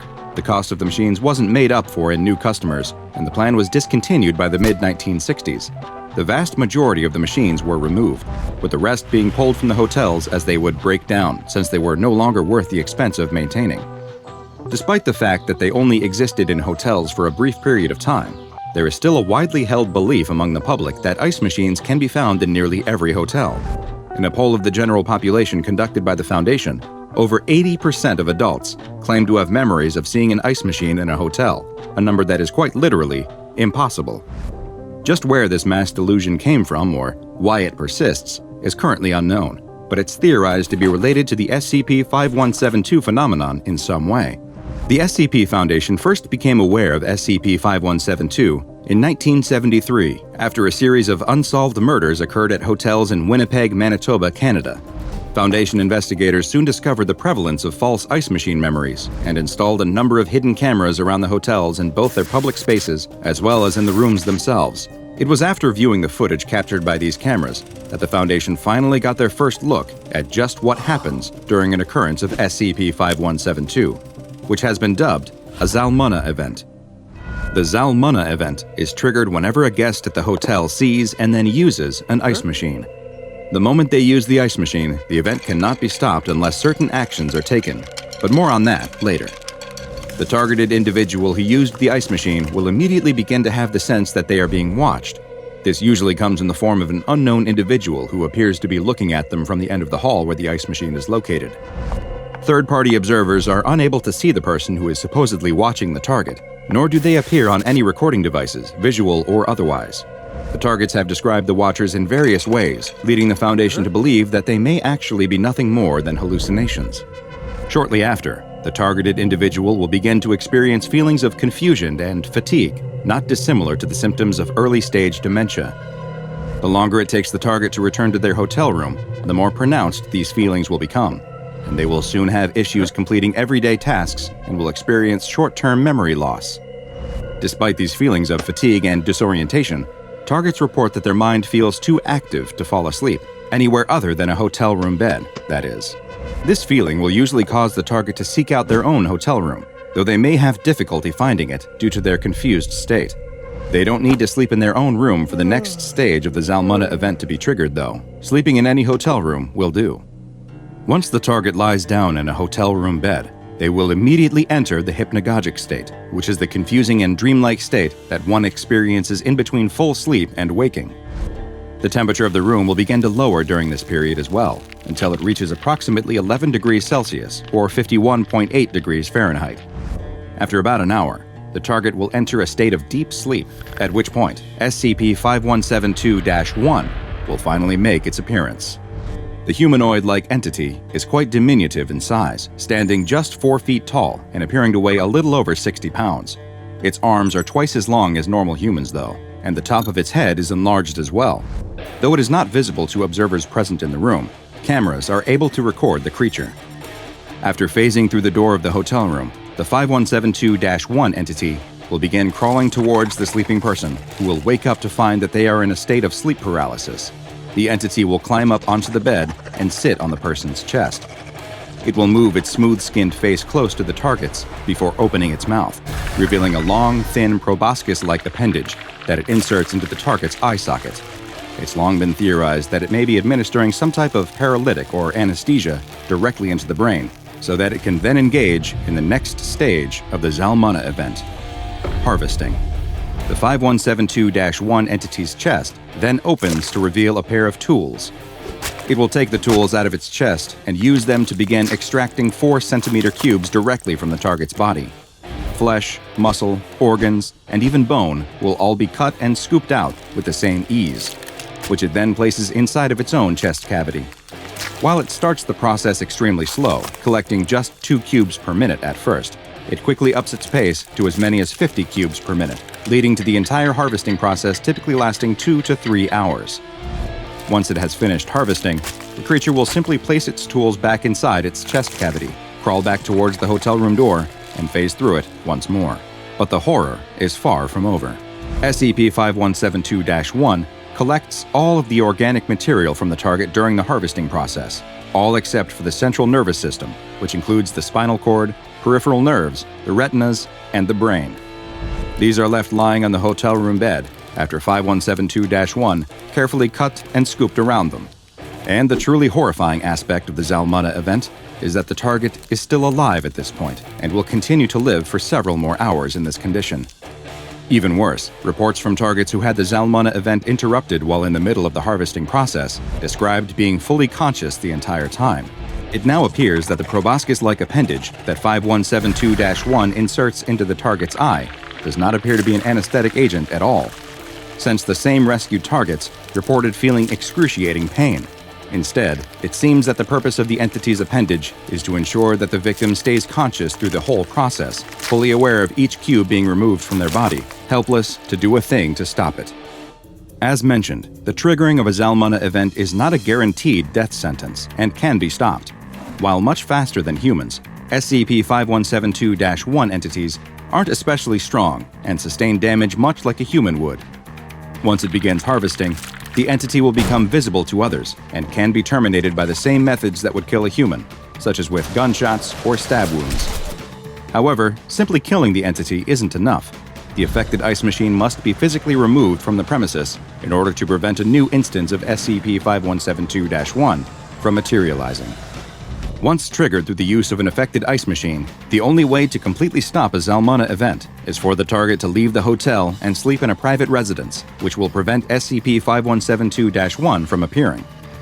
If the target sleeps in any bed in the same or even a different hotel, the event will continue.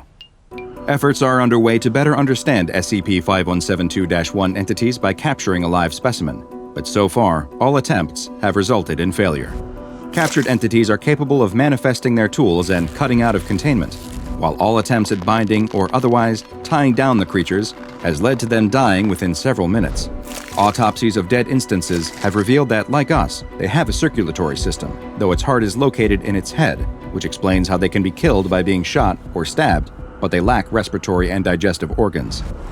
As you can imagine, the existence of SCP-5172 presents a problem for Foundation personnel and their business travel. Agents who must stay in hotels rather than SCP safe houses are briefed on the anomaly and required to wear heart rate monitors that can detect when an elevated heart rate occurs that may be connected to a Zalmunna event.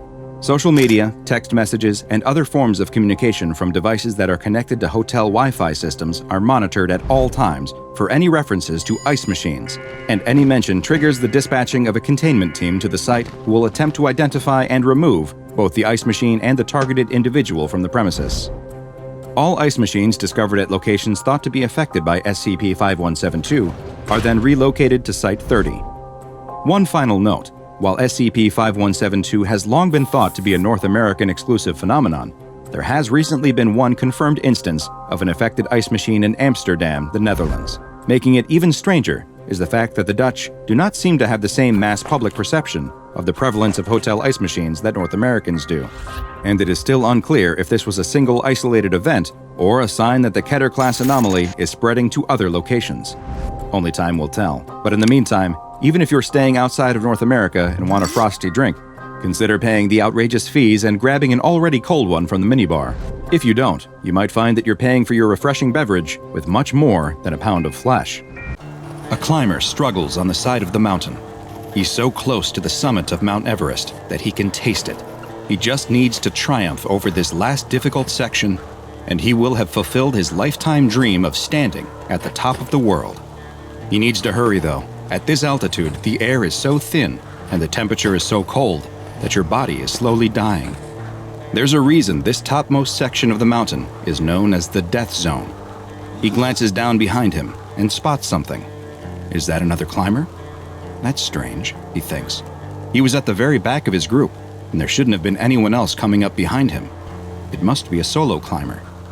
The soloist doesn't look to be moving, though. He's just staring at him, and the climber can't seem to take his eyes off him. Suddenly, the climber starts feeling odd. He begins to feel warm and comfortable. The aches and pains of the long journey melt away. He decides to sit down on a small ledge and relax. He watches as the solo climber comes towards him. He must be a professional with the way he effortlessly moves up the mountain. He watches him make great time, getting closer and closer. He loses sight as the solo climber reaches the same difficult section he had been struggling with.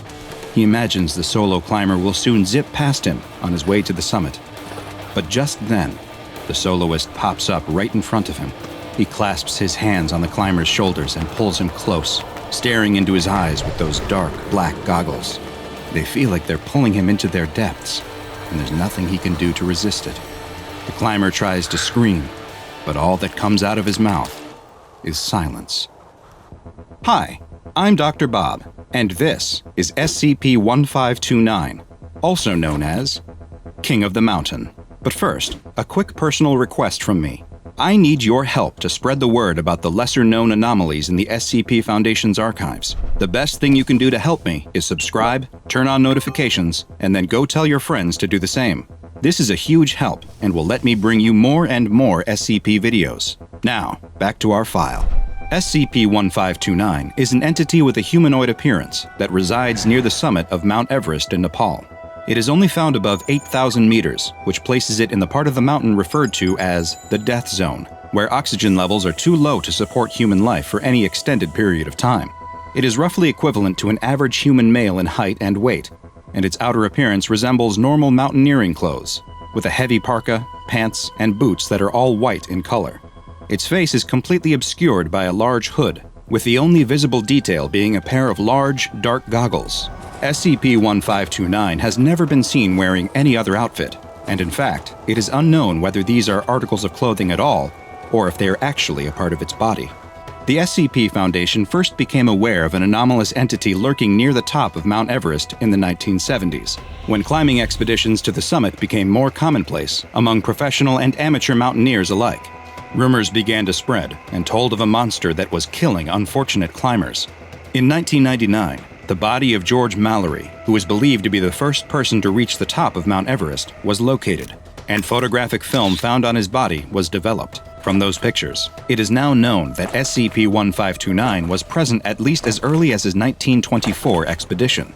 When sufficient daylight and a lack of cloud cover allows observation of the peak by telescope, SCP-1529 can be seen sitting or lying on the mountain, apparently motionless in an inactive state. These motionless periods have been seen to last anywhere from 17 minutes to as long as 8 months. When active, though, it can be seen summiting and descending the upper portion of the mountain, though it never uses any climbing tools and will ignore established climbing ropes and ladders that have been installed by other climbers.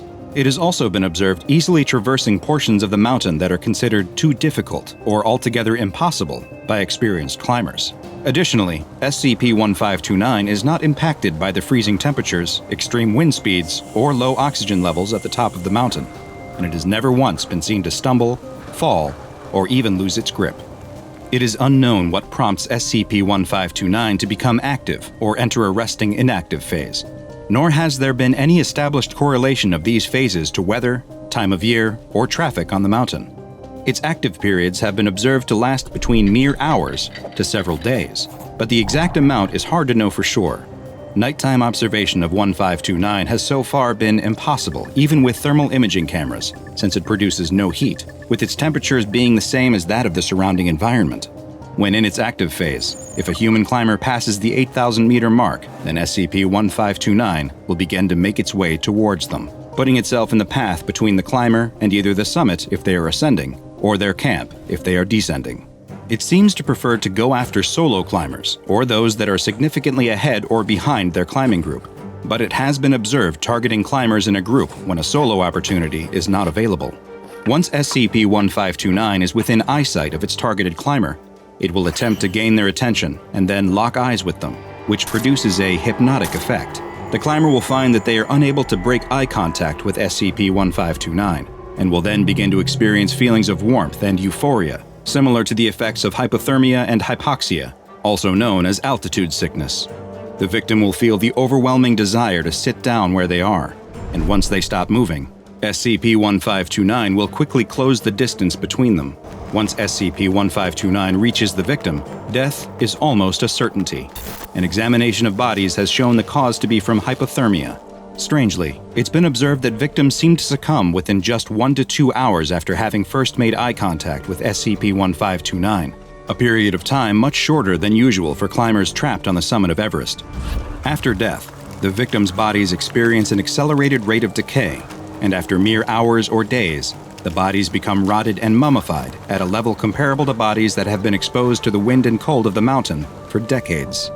Many of the over 200 deaths on Mount Everest have been attributed to SCP-1529, and the rare survivor of an encounter is almost always due to the intervention of another mountaineer, who was able to offer assistance to the entranced climber before SCP-1529 was able to reach them. There have been several notable reports from survivors of interactions with SCP-1529. One, known as Incident 1529-1, is also the only documented instance of SCP-1529 descending below the 8,000-meter mark. During the incident, the entity entered Camp 5, located on the northern approach of the mountain at 7,775 meters, which resulted in multiple deaths, including 2 Foundation personnel who were operating the monitoring posts. One climber, who had initially believed to have been killed in the incident, was discovered to still be alive 2 days later when Foundation personnel were conducting investigations at the camp. He was safely removed from the mountain, though he required the amputation of several frostbitten fingers and toes. During an interview with a Foundation agent, they described spotting SCP-1529 just 10 minutes after leaving the summit of the mountain. After locking eyes with the entity, they began to feel happy, comfortable, and relieved, like they were back at home next to a warm fire. But then suddenly the warmth was gone, and they experienced a sensation of cold more powerful than anything they had felt before. They were stuck, and could only watch as 1529 made its way towards them. When it finally reached them, it placed its hands on their shoulders and pulled them up into its face so that they were staring right into its black goggles. Images began to appear in the dark depths of the goggles. People warm and happy, sitting next to fires, in hot baths, or sunning on a beach. They tried to resist the strange pull of the creature with all of their might. They then heard something in their mind, a question from SCP-1529. It asked, "You would refuse my gift?" The stranded climber struggled to answer, using all of their willpower and strength to move their lips and whisper a single word. Yes. SCP-1529 responded by showing more images of people, but this time, they were bodies lying dead in the snow. Countless victims trapped on Mount Everest forever. SCP-1529 made them watch their deaths play out in long, drawn-out detail, a witness to every second of their demise. The climber was sure they would soon join them, but then they found something deep inside of them, a spark of life, a will to resist. They clenched their fist, and with their final ounce of strength, they punched SCP-1529. The goggles appeared to crack, and the next thing the climber knew, they were woken up by the Foundation recovery team. Following this encounter, the climber never attempted to summit another mountain. When they eventually passed away some years later, an autopsy revealed that their cause of death was consistent with extreme hypothermia, frostbite, and cerebral edema, despite not having been in a cold environment or above 500 meters in altitude in the previous 12 months. SCP-1529 has been classified as Euclid and is to be kept under telescope and satellite surveillance whenever possible, though telescope observation should make use of a delayed video feed, as observers have reported seeing SCP-1529 appearing to stare back at them, and reported feeling symptoms consistent with an encounter, including hypothermia and frostbite. The Foundation maintains communication with civilian mountaineering expeditions to prevent summiting attempts when SCP-1529 is active. The bodies of any victims are to be removed from the mountain if possible for autopsy, with their deaths being officially classified as having been from natural causes related to altitude sickness and hypothermia. Any survivors of encounters with SCP-1529 are to be debriefed and administered amnestics. Mobile Task Force Psi-29029, also known as Alpine Echo, is to remain on standby at all times at a permanent monitoring station, with on-duty members remaining in a pressurized environment acclimatized to 7,900 meters above sea level, allowing them to quickly deploy via helicopter if need be. Finally, and most troubling, is that aerial surveillance of another mountain has revealed an individual similar in appearance to SCP-1529. The location remains classified, and the local government has prohibited climbing on the peak, so threats to humanity are minimal at this time. But the Foundation will continue to monitor it and other mountains for anomalous activity. Now go and watch another entry from the files of DrBob. And once again, please join me on my mission by subscribing, turning on notifications, and telling a friend to join us as well, as we delve further and further into the SCP Foundation's classified archives.